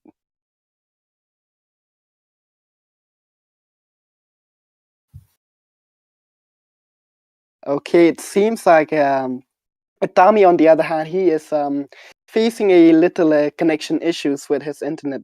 So it'll just be me on the desk for now. I'm gonna talk about a few things here and there. So yeah, talking about the teams here, we have IGN and Tartarus tonight, and these teams are, despite Tartarus facing off against IGN, if they even go for, if Tartarus they lose one game against IGN, or they lose like what, first game, let's say IGN wins, second game Tartarus wins, so it's gonna be for a best of 3. So IGN might win the third game, so it's gonna be like a 2-1 against Tartarus and IGN. So even if that happens, it's gonna be like a big advantage for Tartarus because they are ahead in the points, right, Tommy? I do agree with you, and I kind of pardon you with the connection issues I was facing, but I am back apparently, and we are almost onto the band sections quite sooner or later. But if you ask me, then Team IGN, they go with similar kind of drafts in my opinion. Like Mirio, he tries to prioritize the phobias for his side, and Aaron the creator, he likes to go on to his comfort picks, that is the Granger as well as the Harith, and even the Moskov when he goes against the Granger. So they like to rely on to their comfort picks, and if Tartarus are the ones who get the picks instead of Team IGN, then we kind of see the formation of Team IGN falling quite often. So hopefully that is not going to be happening. I hope they have found the missing piece for themselves, like the thing that is actually holding them out, and if they are able to figure it out this time, then maybe we might be seeing some different kind of results we are expecting. Because let's be honest, like we are expecting Tartarus to win, but we are rooting for Team IGN as well if they are actually going to make a comeback too. So if they like fix the missing piece, then hopefully IGN can come up with a really good competition. Yeah, I mean, talking about the teams, we have been, progressing in the series so far. All the teams, they have faced off against each other. They've played against various teams, and all their strategies, their draft, their comfort picks, everything has been exposed right at this point. So adjusting your hero pool, I'd say you have to really expand it when it comes to these kind of stages, because you can't just stick to like 1 or 2 heroes throughout the entire series, because if you do, then obviously the other teams are going to notice that. And to counter you, when you have like a small hero pool, I'd say like let's say you play a Granger, let's say on the goal you would like to play a carry, or you like to go for a Ertel, then these kind of heroes will definitely be picked out, because we have seen that for the other teams as well. Like well, let's say Skyzen, we know that Skyzen does really well on a Granger. So Skyzen's Granger does get picked out in a lot of scenarios. And Aaron, on the other hand, Aaron as well, he is really good on Granger. But then again, Tartarus being, the team that they are, it is most likely that they will do a lot of homework before coming, into this game where they'll face against each other. So, it is going to be a lot of research that will come up from the side of teams. So they will be banning those particular roles that you like to play, right? Indeed, and with that we are on to the draft section finally, and Team IGN as well as Tartarus will be proceeding with the bans first. And I do hope they will be targeting the comfort picks that Team IGN as well as Team Tartarus tries to rely on. Eden, he tries his best actually to do the complete map control for the side of Team Tartarus. We have seen him quite dominant onto the tournaments as well, and mostly if the Jushin is open, he likes to prioritize the Jushin. So we might be seeing that Jushin coming up, even though Jushin has got some adjustments onto this patch. Her mana consumption is way too much, so she is not able to contribute that much onto the early game team fights. And Jushin, she has been quite vulnerable compared to before, but still she is a reliable pick, I would say. And onto my rank matches too, I do see Jushin getting banned out, and if she is not banned out, then if there is a good Jushin user, they definitely prioritize it. I feel like talking about Jushin's mana, right? I think there are a lot of components that can actually compensate for that mana. Because if we talk about the emblems, first of all, we have common emblem, which gradually regens your mana. It regens like what? Hybrid, like both HP and mana. So we have common emblem, as well as we have the talent, that comes from common emblem, which is called Inspire. It provides like what? 5% cooldown reduction. And now in the recent patch, they've added even like what? 2 mana region on it. So when you combine these with Demon Shoes as well as Clock of Destiny, I feel like it is more than enough, for the Jujin with the mana consumption that she has in the new patch. Because these small factors, when you combine them together, it creates a huge impact. So even before the Jujin nerf, I used to do the same thing. I used to play Jujin in this way, and oh boy, let me tell you, it feels like I have like a free enchanted talisman when I combine these components together. So yeah, I feel like despite the nerf, if we do, come up with this kind of a tactic, it can compensate for the nerf as well. I do agree. And looking at the bans as well as the picks from both of the sides, which Yeah. he likes to go out with a late game composition, like the late game in short, let's say that is the Sicilian.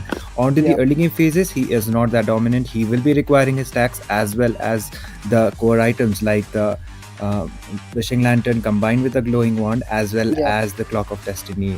As soon as he gets that trinity build, he will be able to dish out that decent amount of damage that his team needs. So he is quite vulnerable onto the early game. The positioning should Yeah. be right, and if Sicilian is able to farm it out, then definitely he can be quite dominant onto the lead phases of the game. So the lead game ensure is they have already got it, and one of the finals I did cast it yesterday. It was Eliminators versus Team IGN, and mostly they were prioritizing the sides. It Yeah. was bad with that Sicilian. It was like if the teams get the Sicilian, they will have the higher advantage onto the game. That is how it was working out for them.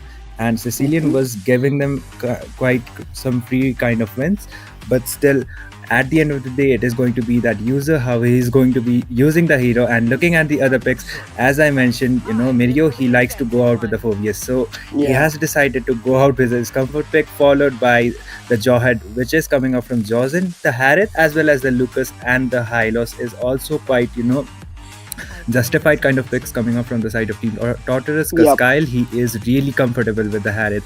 And the Yeah. Lucas, he will be able to sustain a lot of damage. He can be going onto the jungle or even onto the EXP lane. And the Hylos, he is the flex pick too. So two flexible picks from the side of Team Tartarus already. Yeah, they have a lot of comfort pick, as you mentioned. And talking about the Lucas pick, on 27, we see that Lucas is slowly climbing, through the hero picks that comes in the jungle sections in the series. Initially, we didn't see much of a Lucas, right? But when we head into the mid phases of the series, we saw that Lucas was gradually rising, and now he's like one of the top priorities, and he is performing exceptionally good, so despite being a fighter, he is quite good because he has a lot of sustain, has the flash combo as well, does a lot of damage, and he is just way too good in the mid phases of the game. So having that Lucas, to create that pressure, to create a space for your Harith, to dish out that damage with that Saman Force, it's really good, because not only the Lucas alone, you have the Hylos as well, right? That can create space for that Harith to dish out the damage that he needs to do with that Chrono Dash and the Saman Force while being, on the safe side. I do agree. And Tartarus, apparently they have completed the draft, and looking like the composition of it is going to be a Lucas jungle apparently. And Joseph as well as Eden, they have the names to be swapped out, but we are yet to see. I do believe it will be Kimi with the Gatot Kacha. He is quite comfortable with it, and we have seen Yeah. Team Tartarus playing out the Gatot Kacha onto the roam position, so that is highly possible. And 27 will be the one acquiring the Hylos for his side. And for the map control, the Farsa will be the cherry on top for the side of Team Tartarus. Now Yeah. it depends upon how well they are going to be executing it, but okay, Respect will be going with a Joy pick instead. So in order to mark down that Farsa, Joy is a really good pick. And unless he gets caught out by that Hylos or that Gatot Kacha, or maybe even the Lucas, because they have the crowd control, as they will be as well as they will be able to zone out the enemy heroes. So Yeah. I do believe both of the drafts are balanced, but at the end of the day, it is going to be the execution from both of the sides. Whichever Yep. teams get the early game advantage, they will be, progressing more onto the late phases of the games. They have the Sicilian for the side of Team IGN, but still, Yeah. unless the Sicilian doesn't fall off onto the early as well as onto the mid phases of the game, there is the reliability. Indeed, indeed. I definitely agree with what you said. It all comes down to the execution, from the teams, from the players. So if they manage to execute the game really well, IGN can actually pull it off against Tartarus here because, let's be honest, Tartarus is a really strong team. And looking at that draft, they have a really solid early game as well as late game. Because if you look at the picks, we have Gatot, we have Hylas, really tanky lineup on their side. But then again, on the other hand, on the side of IGN, they have only a Joy, a Jawhead, and Phobius, So bursting down these tanky heroes with this early game composition, it is going to be really hard for IGN. So if they can manage, to pull off a late game with that knockback and Sicilian, they can actually pull this off against them. So yeah, take it away, Itami. Yep, we have. Yeah, we have already gone on Land of Dawn, and they are focusing on to the basic rotation. This is going to be the game number 1 of the match number 4 of day number 7. So a lot of things is going to be for stake for the side of Team IGN. They need to pull off a 2-0 in order to qualify for the playoffs. But looks like another engage might be coming up from Joseph. Reflect was getting quite slowed down, but still Rich is there. But his positioning is weird, and he will be taken down instantly from the hands of Ethan. Joseph is still trying to initiate onto Jocelyn. The flicker has been forced out, and looks like Jocelyn might be taken down, and that will be the stun as well as the kill for Jocelyn. Early game trades, which as well as Jocelyn has been taken down. So quite an advantage for the side of Team Tartarus already. Wow, this is this is the kind of thing which you don't want to give Tartarus. You are giving that early lead pressure that they need, because Tartarus, they have a lot of early potential. So IGN, they need to play it safe.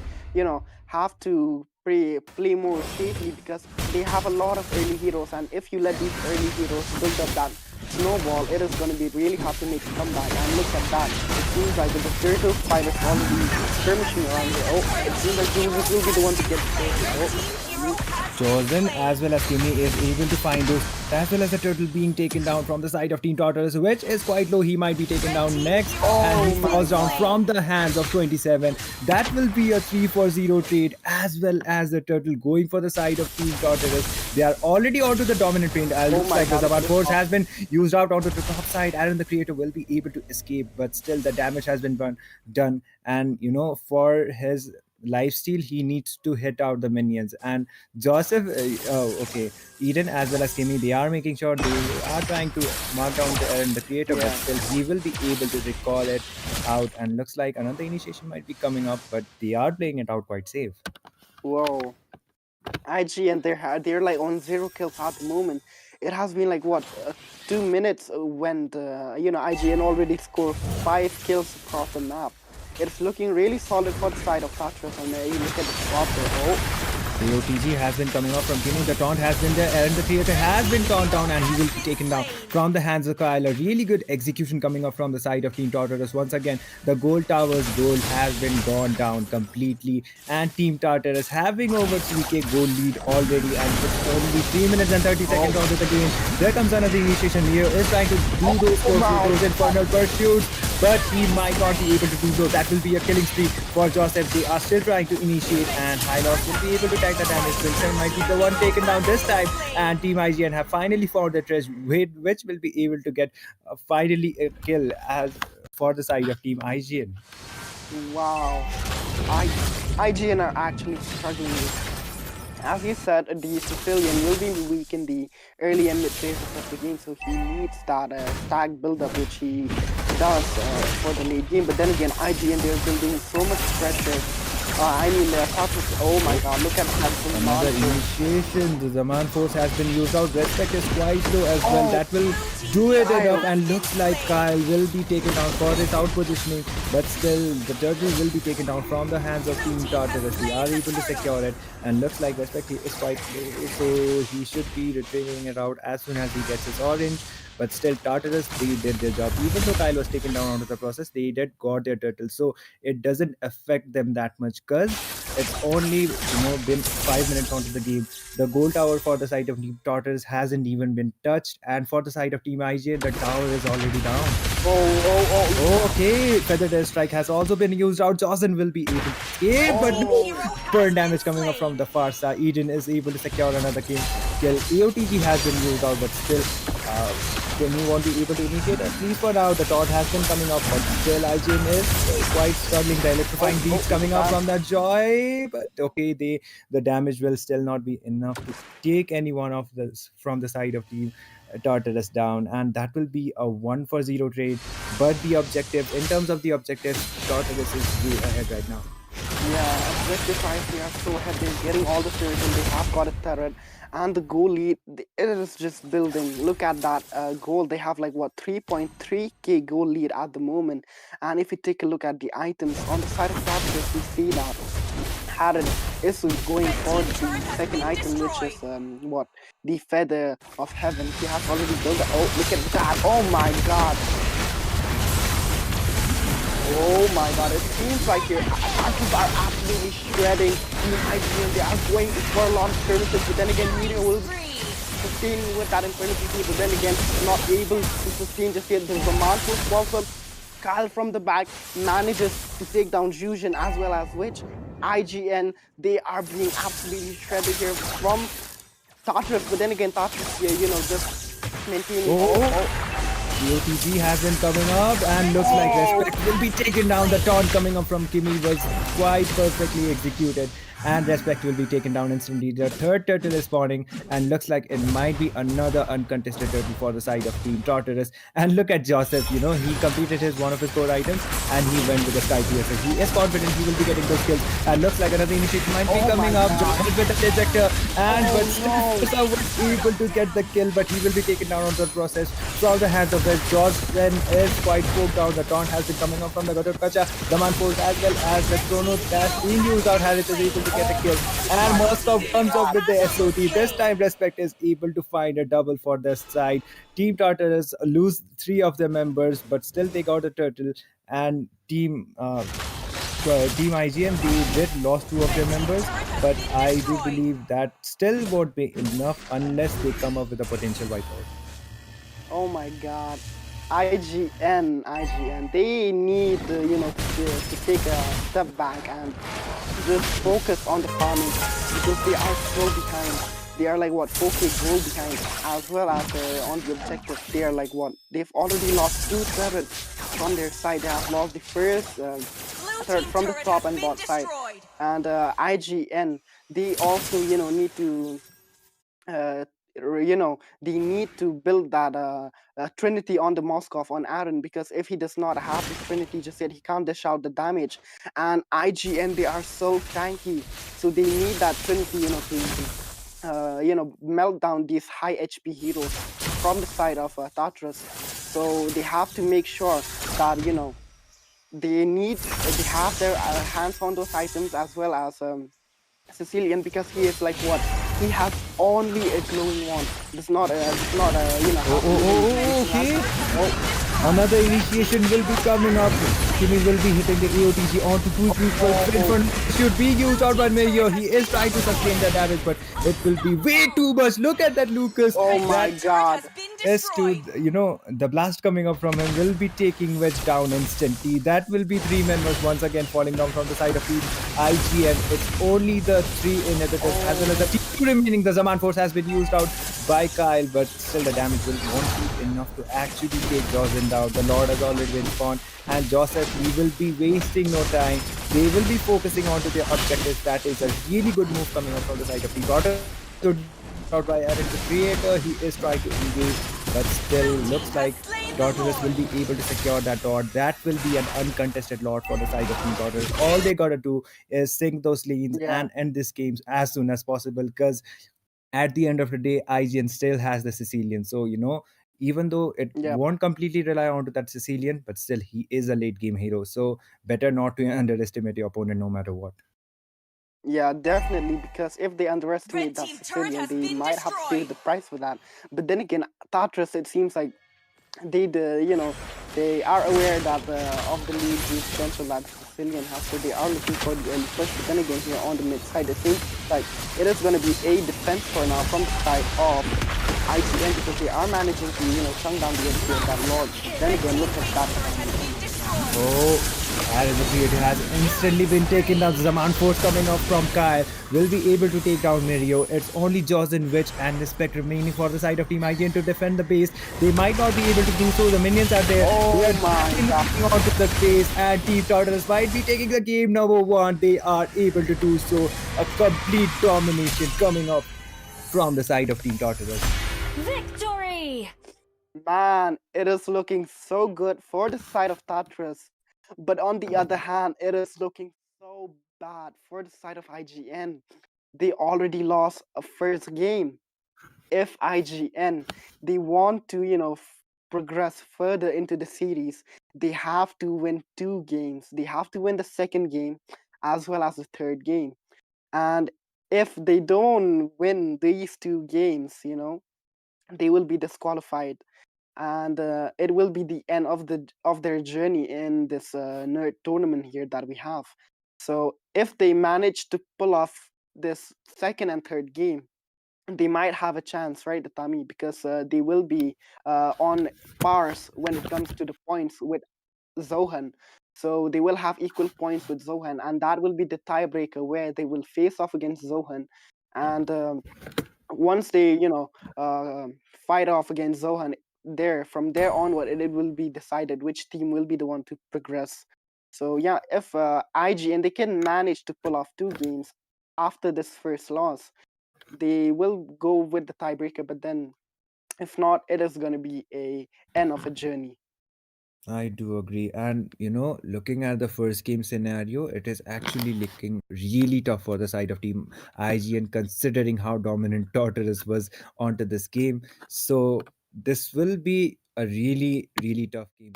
The next game will be really, really tough compared to the Yeah, first one.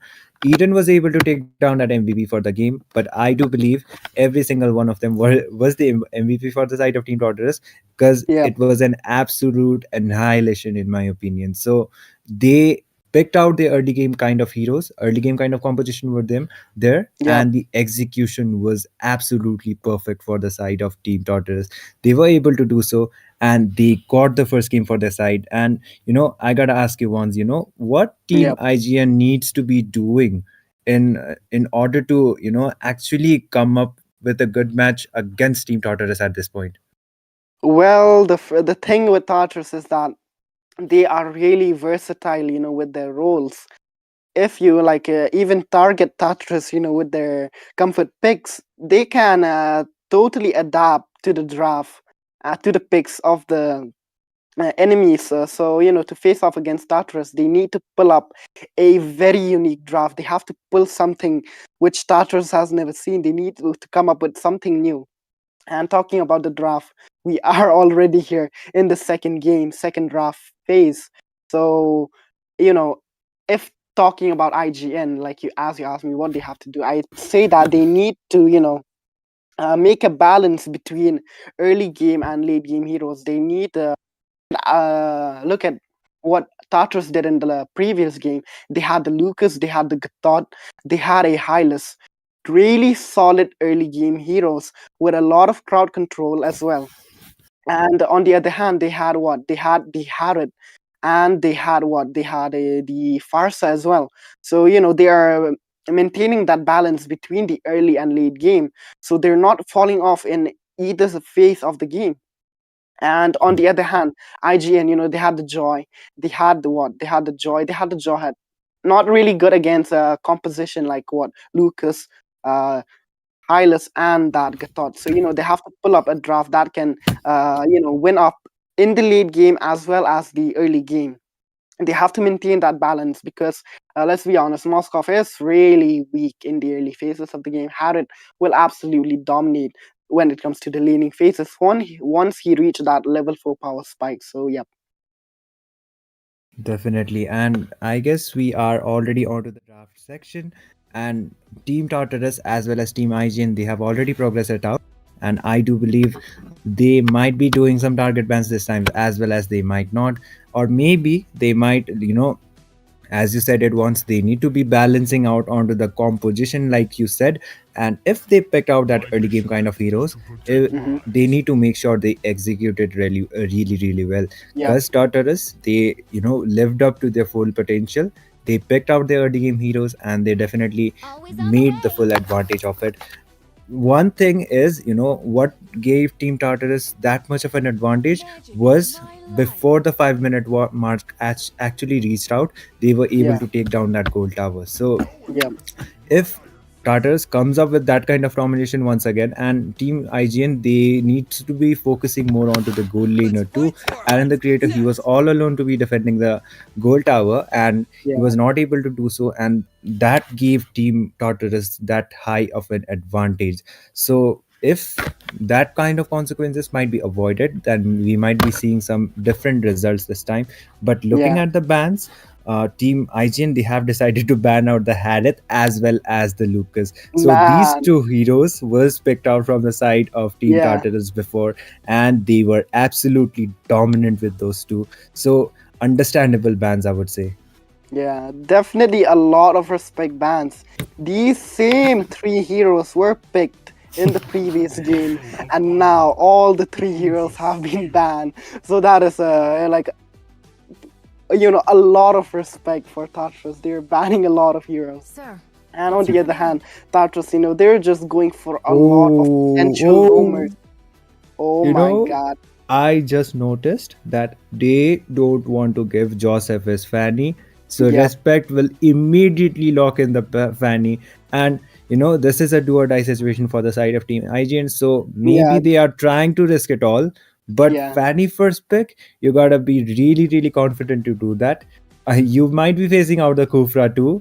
So you might be facing that kind of crowd control heroes like the Minsatar is also available, but still onto the tournament scene, we haven't seen that much of a Minsatar pick as well as a Kufra. Kufra is a situational pick because Yeah. if there is a Fanny, Kufra is a really good counter against the Fanny. But instead, they won't be giving out Mirio his Phobius. They will be locking the Jushin as well as the Phobius for their side. So I did mention that Eden is, quite good with the Jushin. That is one of his signature picks onto the tournament Yeah. scene. So onto the first game, Jushin was banned out, and they have decided to go out with the Jushin as well as Phobius has been picked out from Mirio too. But Aaron the Creator, he will be getting his Granger this time. So we, maybe we might be seeing some different kind of consequences, or maybe Yep. not. Let's see how well IGN is able to execute it. IGN, they have a lot of picks on their side already. They have a Fanny, they have a Jawhead, and Aaron on one of his best heroes, I'd say. He has got his hands on that Granger. But then again, Tartarus, they have a really solid draft as well. They have denied Mirio of his Phobius, despite Mirio having like what, a 0.6 KDA in the previous game with a chocolate. They are respecting Mirio's potential with that Phobius, so they will be the one picking that Mirio on their side, denying him of that Phobius. And here comes a absolute counter for the Granger, because we see Tartarus, they're pulling up a Moskov pick against IGN. And to be honest, Moskov is one of the best counters for Granger. He has the Abyssal Step, has SOD, has the Spear of Misery as well for that CC against the Fanny. So picking away a Moskov, it's quite smart, I'd say, because he has that push, has that mobility, has that late game potential as well. So it's looking really solid from the side of IGA, from the side of Tartarus with their draft. They have the Fusion on their side as well, despite the mana consumption being toned down in the early game. She's still pretty solid. So yeah, and look at the bans here, Itami, from the side of Tartarus, they are banning away the Farsa as well. So they are denying that long range zoning as well as that Eve ban, with her insane crouching pull. Okay, Oh my. Wow. I just noticed the okay, Joseph. He will Wow. be going with one of his comfort picks this time because Roger, we don't see him often onto the tournament scene after the gold lane Roger as well as the kind of nerfed. But finally, we are seeing. I guess this is a Roger debut onto the Nerd tournament. What do you say? I think the Roger has already been picked. Okay, never mind, never mind. I'm Yeah. so sorry So for yeah. that. So, okay, but still, Roger, he has a really good early game. So, Roger Mhm. can be quite dominant, and maybe if Joseph is able to dominate quite much onto the early game phases, we might even see a 5v1 kind of a situation and Roger getting a savage for his side, or maybe not. But I would like to highlight one more thing. This time, which didn't decide to rely onto the Sicilian the late game composition, but instead he decided to go out with the Selena. Oh yeah, they are, coming up with a Selena pick. I did not see Selena coming because man, with that with that composition that that Tartarus they have, IGN could have pulled up a better match, I'd say, because Selena is quite in a situation. She is good in the meta, she is dominant, but then again, it won't always work, right? Exactly, and we are back with the potentially the final game for the side of Team IGN. If they are not able to pull it off, they will be eliminated from the tournament. Tartarus, they have already qualified, so a lot of things are going to be at stake for the side of Team Tartarus. And if Tartarus are able to do a 2-0 instead of IGN, it will be Team Johan qualifying for the next stages. But okay, Respect was trying to land some hits onto Kimmy, but he will be able to sustain that damage. And for now, they will just be focusing on to their basic rotations. That is going to be trying to get that level 4 mark before the turtle arrives. Yeah, they definitely need to hit that level 2 as soon as possible. But then again, look at the top side. Look at the Khalid, with that zoning on that job. He is just, playing up with that desert tornado which he has in the early game, because Khalid is he is really really annoying when it comes to the early phases of the game, because he dish out a lot of damage there. But then again, look at Eden on that fusion, just absolutely brilliant. Mario might be taken down, okay, but he is but still the flicker was forced out of Mirio, so that is quite some resources quite earlier done from the side of Team Daughters against IGN. The turtle has already been spawned, and looks like Joseph will be the one first contesting it. Selena, okay, the arrow won't be connecting onto Joseph this time. Joseph is trying to get some vision. Respect is trying to land division. Okay, it will be Joseph able to take down that turtle. He is quite low, but the Crimson Beacon coming up from the Juice, and Eden is able to find a kill, but Mirio will be able to get a kill on the Kimmy, but still Tartarus is the one able to take down the turtle. The Inferno Pursuit has been used out by the Phobias. He is trying to play some poking games. Spear of Destruction coming up from Kyle. Kyle with a follow-up. It will be okay, which will be able to escape somehow. The arrow connecting onto Eden, but still the follow-up won't be there. So it will be a 2-for-1 trade for the side of the Tartarus. But okay, the poking game still going on. Respect is able to get a kill on to 27 this time. Wow, both teams are, playing it really aggressive in the early game. Both sides, they have that early game heroes pressure that they need to build. And it seems like as of now, Tartarus is still on the lead with that goal. Oh, look at the invasion. Oh my. Oh, Respect might not get his blue buff, and yep, that is what exactly happened. I guess Joseph is the one who got the purple buff instead of Respect. So, Fanny, she is completely reliant onto mana. Aaron the Creator is trying to land some hits onto Kimmy with those Death Sonatas, but onto the backside, okay, there might be an engage, and Kyle is able to get a kill onto Jocelyn, and that will be a 1-for-0 trade once again, favorable for the side of Team Tartarus. Respect, I do believe he didn't got his purple buff, right? Yeah, he didn't get it, so now Respect will be, facing a lot of trouble without his purple buff, because he can't look for a possible engage, right? He will be running out of energy without that purple buff, so he can't possibly gank Aaron on that Moskov now. And talking about the gang, look at that mid side, 5 members from the side of Tartarus just on the map here, but then again they will be heading back to their lanes, gonna clear it out and just gonna maintain that early game defense for now. And look at the turtle, it's already up, and it seems like IGN, they are already on that turtle, rushing it down. But then again, it seems like respect is not there yet. But then again, never mind. He just comes in with that split turtle. Indeed, but still Joseph, the Raging Sandstorm connecting on to Alan the Creator.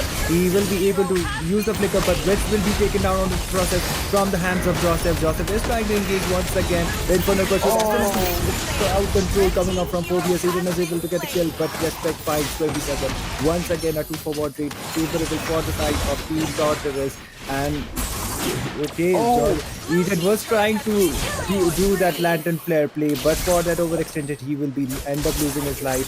Respect is trying to land some hits once again onto Kimmy, but Kimmy will be able to sustain it somehow. Kyle comes up with a follow-up, but still no trades onto that side. And looks like Joseph, he has not been taken down yet. So I do believe he did use his retribution before. So he had to wait it out, but he is getting quite poked down, and looks like Kyle will be helping Joseph in order to take down that turtle quite early, but the engages haven't been stopping yet. Respect is trying to land some hits onto Kimmy, trying to take him down, but he won't be able to do so. And looks like IGN as well as Tartarus, they are not overextending any team fights for now. Yeah, man. IGN, they can't do much here because they have like 4 physical heroes from their side. They have 4 physical heroes, and to counter that they just have to focus on the anti-spam for the early phases of the game, which is a huge advantage for Tartarus. They won't have to look at that Joseph, just secure that turtles so easily without any contest from the side of IGN. They are just so behind the farm. They are not being able to get a hold even of their buffs. And look at the map control coming up from the side of Tartarus. They are just look at the top. Respect is trying to engage onto Joseph once again, but still Fanny, she is quite vulnerable right now because she doesn't have his purple buff yet. And looks like Respect might be invaded once again. Imagine being a Fanny and being invaded like that onto your purple, not being able to take down your purple buff. And looks like Respect won't be getting his purple once again. And he will be struggling again and again. I kind of feel that, but looks like Respect, he is trying to land some hits onto 27 as well as Fanny. He won't be able to do so because he doesn't have his purple buff. So Fanny will be really vulnerable at this point.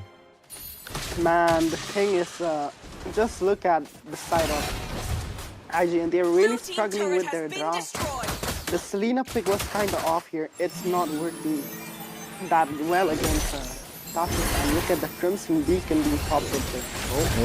The Lantern Flare as well as the Crimson Beacon being used out. Kimmy is trying to instigate, which will get down off that process. And Jushin was quite up to the point, and Eden has been quite a monster onto that Jushin. Looks like Respect was trying to clear out those minions as soon as possible, but I would like to remind you once that in terms of objective, Tartarus, they already have a 4-tower advantage as well as almost over 6k gold lead for their side, so it's definitely looking favorable more for their side at this point. And looks like the third turtle will be spawning, and it will be depending upon crazy sandstorm engage coming up from there. Joseph is able to get a kill on the Witch, and looks like Joseph might be taken down this time onto the shopping block, but still he is able to escape. But it will be a 1-for-0 for the side of Team Tartarus. The Lord has been spawned, and they won't be wasting any more time. I do believe they will be directly heading for the Lord. Wow, this is like the 3rd time Joseph has taken the buff from Respect. Respect is not getting his buff anytime soon, and it seems like even the Lord will be, easily going to the side of Tartarus. And if you look at Kyle, I feel like he has already completed his Trinity. If you take a look at his build, we see that, he has recently taken the DHS as well. Now he has completed the Trinity, so he will be dishing out a lot of damage, will be rushing for that Malefic gun, I hope. So yeah, look at the bot side though. Oh my god, the invasion coming up from the side. Joseph is able to escape with a low HP, but Kyle comes up with a follow-up. Get a kill. Joseph and Tartarus completely landing it onto the side of Team IGN. Okay, Infernal Pursuit was almost used out, but okay, the Lantern Fair will be able to get a kill onto Mirio. Two members from the side of IGN are already down. The lane sinking is quite up to the point. They will be getting another tower. It's only the inhibitor tower remaining for the side of team of IGN apparently. They are trying to clear it out, and looks like they will be requiring some more minions in order to clear that tower. But oh my, look at that Infernal Pursuit coming up from that Phobius. Respect was almost taken down once again, but it's only the inhibitors, as I said. And looks like Team Tartarus, they will be waiting it out in order to end the game, because overextension might end up with different kind of scenarios, but still they are trying to force it out once again. And Johnson, he is getting some hit. Oh my god, look at that great damage coming up, as well as the raging sandstorm. Oh, the spear of destruction will be connecting onto Jaws. Then the teleportation was not there, but still Johnson will be falling down. Team IGN are crumbling apart one by one, and looks like they will be Team Tartarus will be trying to lock down the mid inhibitor towers. The minions are still not there. Respect is trying his best in trying to clear out that lane.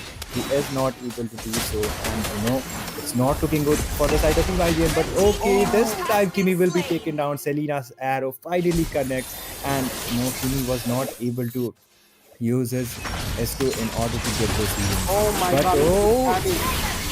Roger, okay.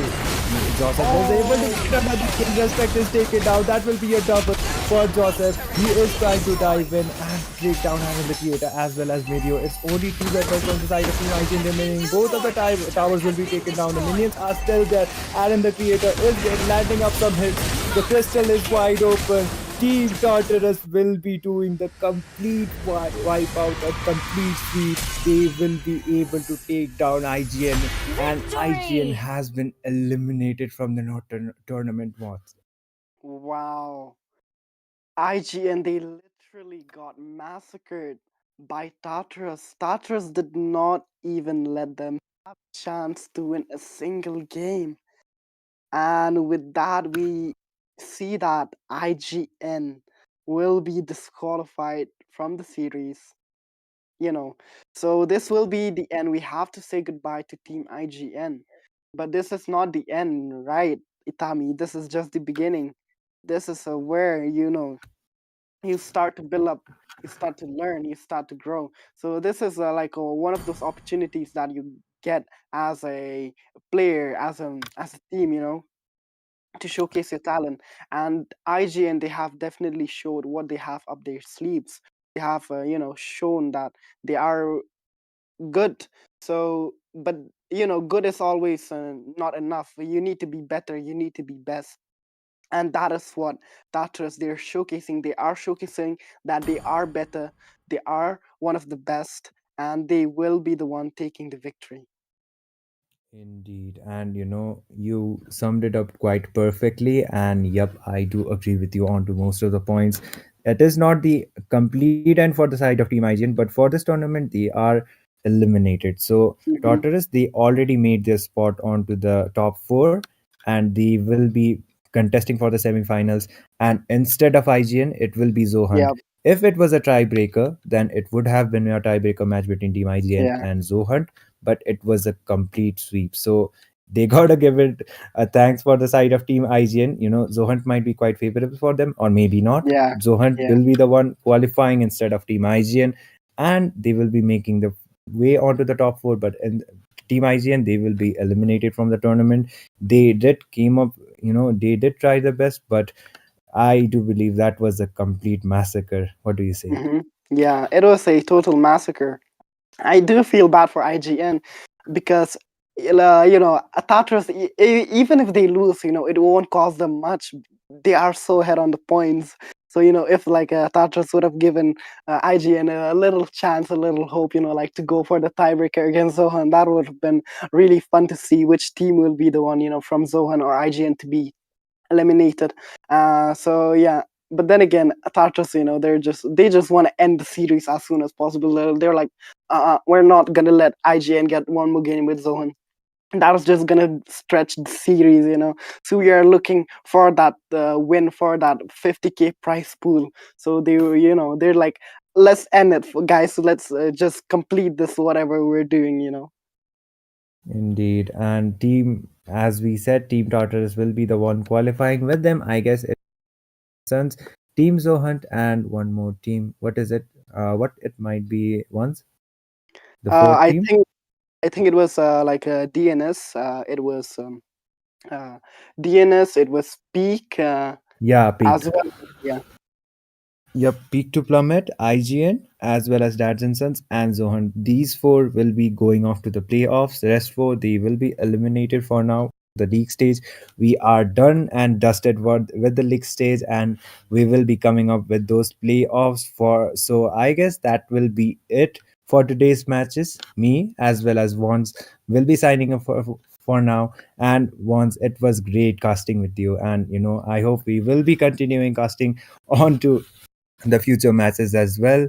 But for now, that will be it. So good night, everybody, and take care.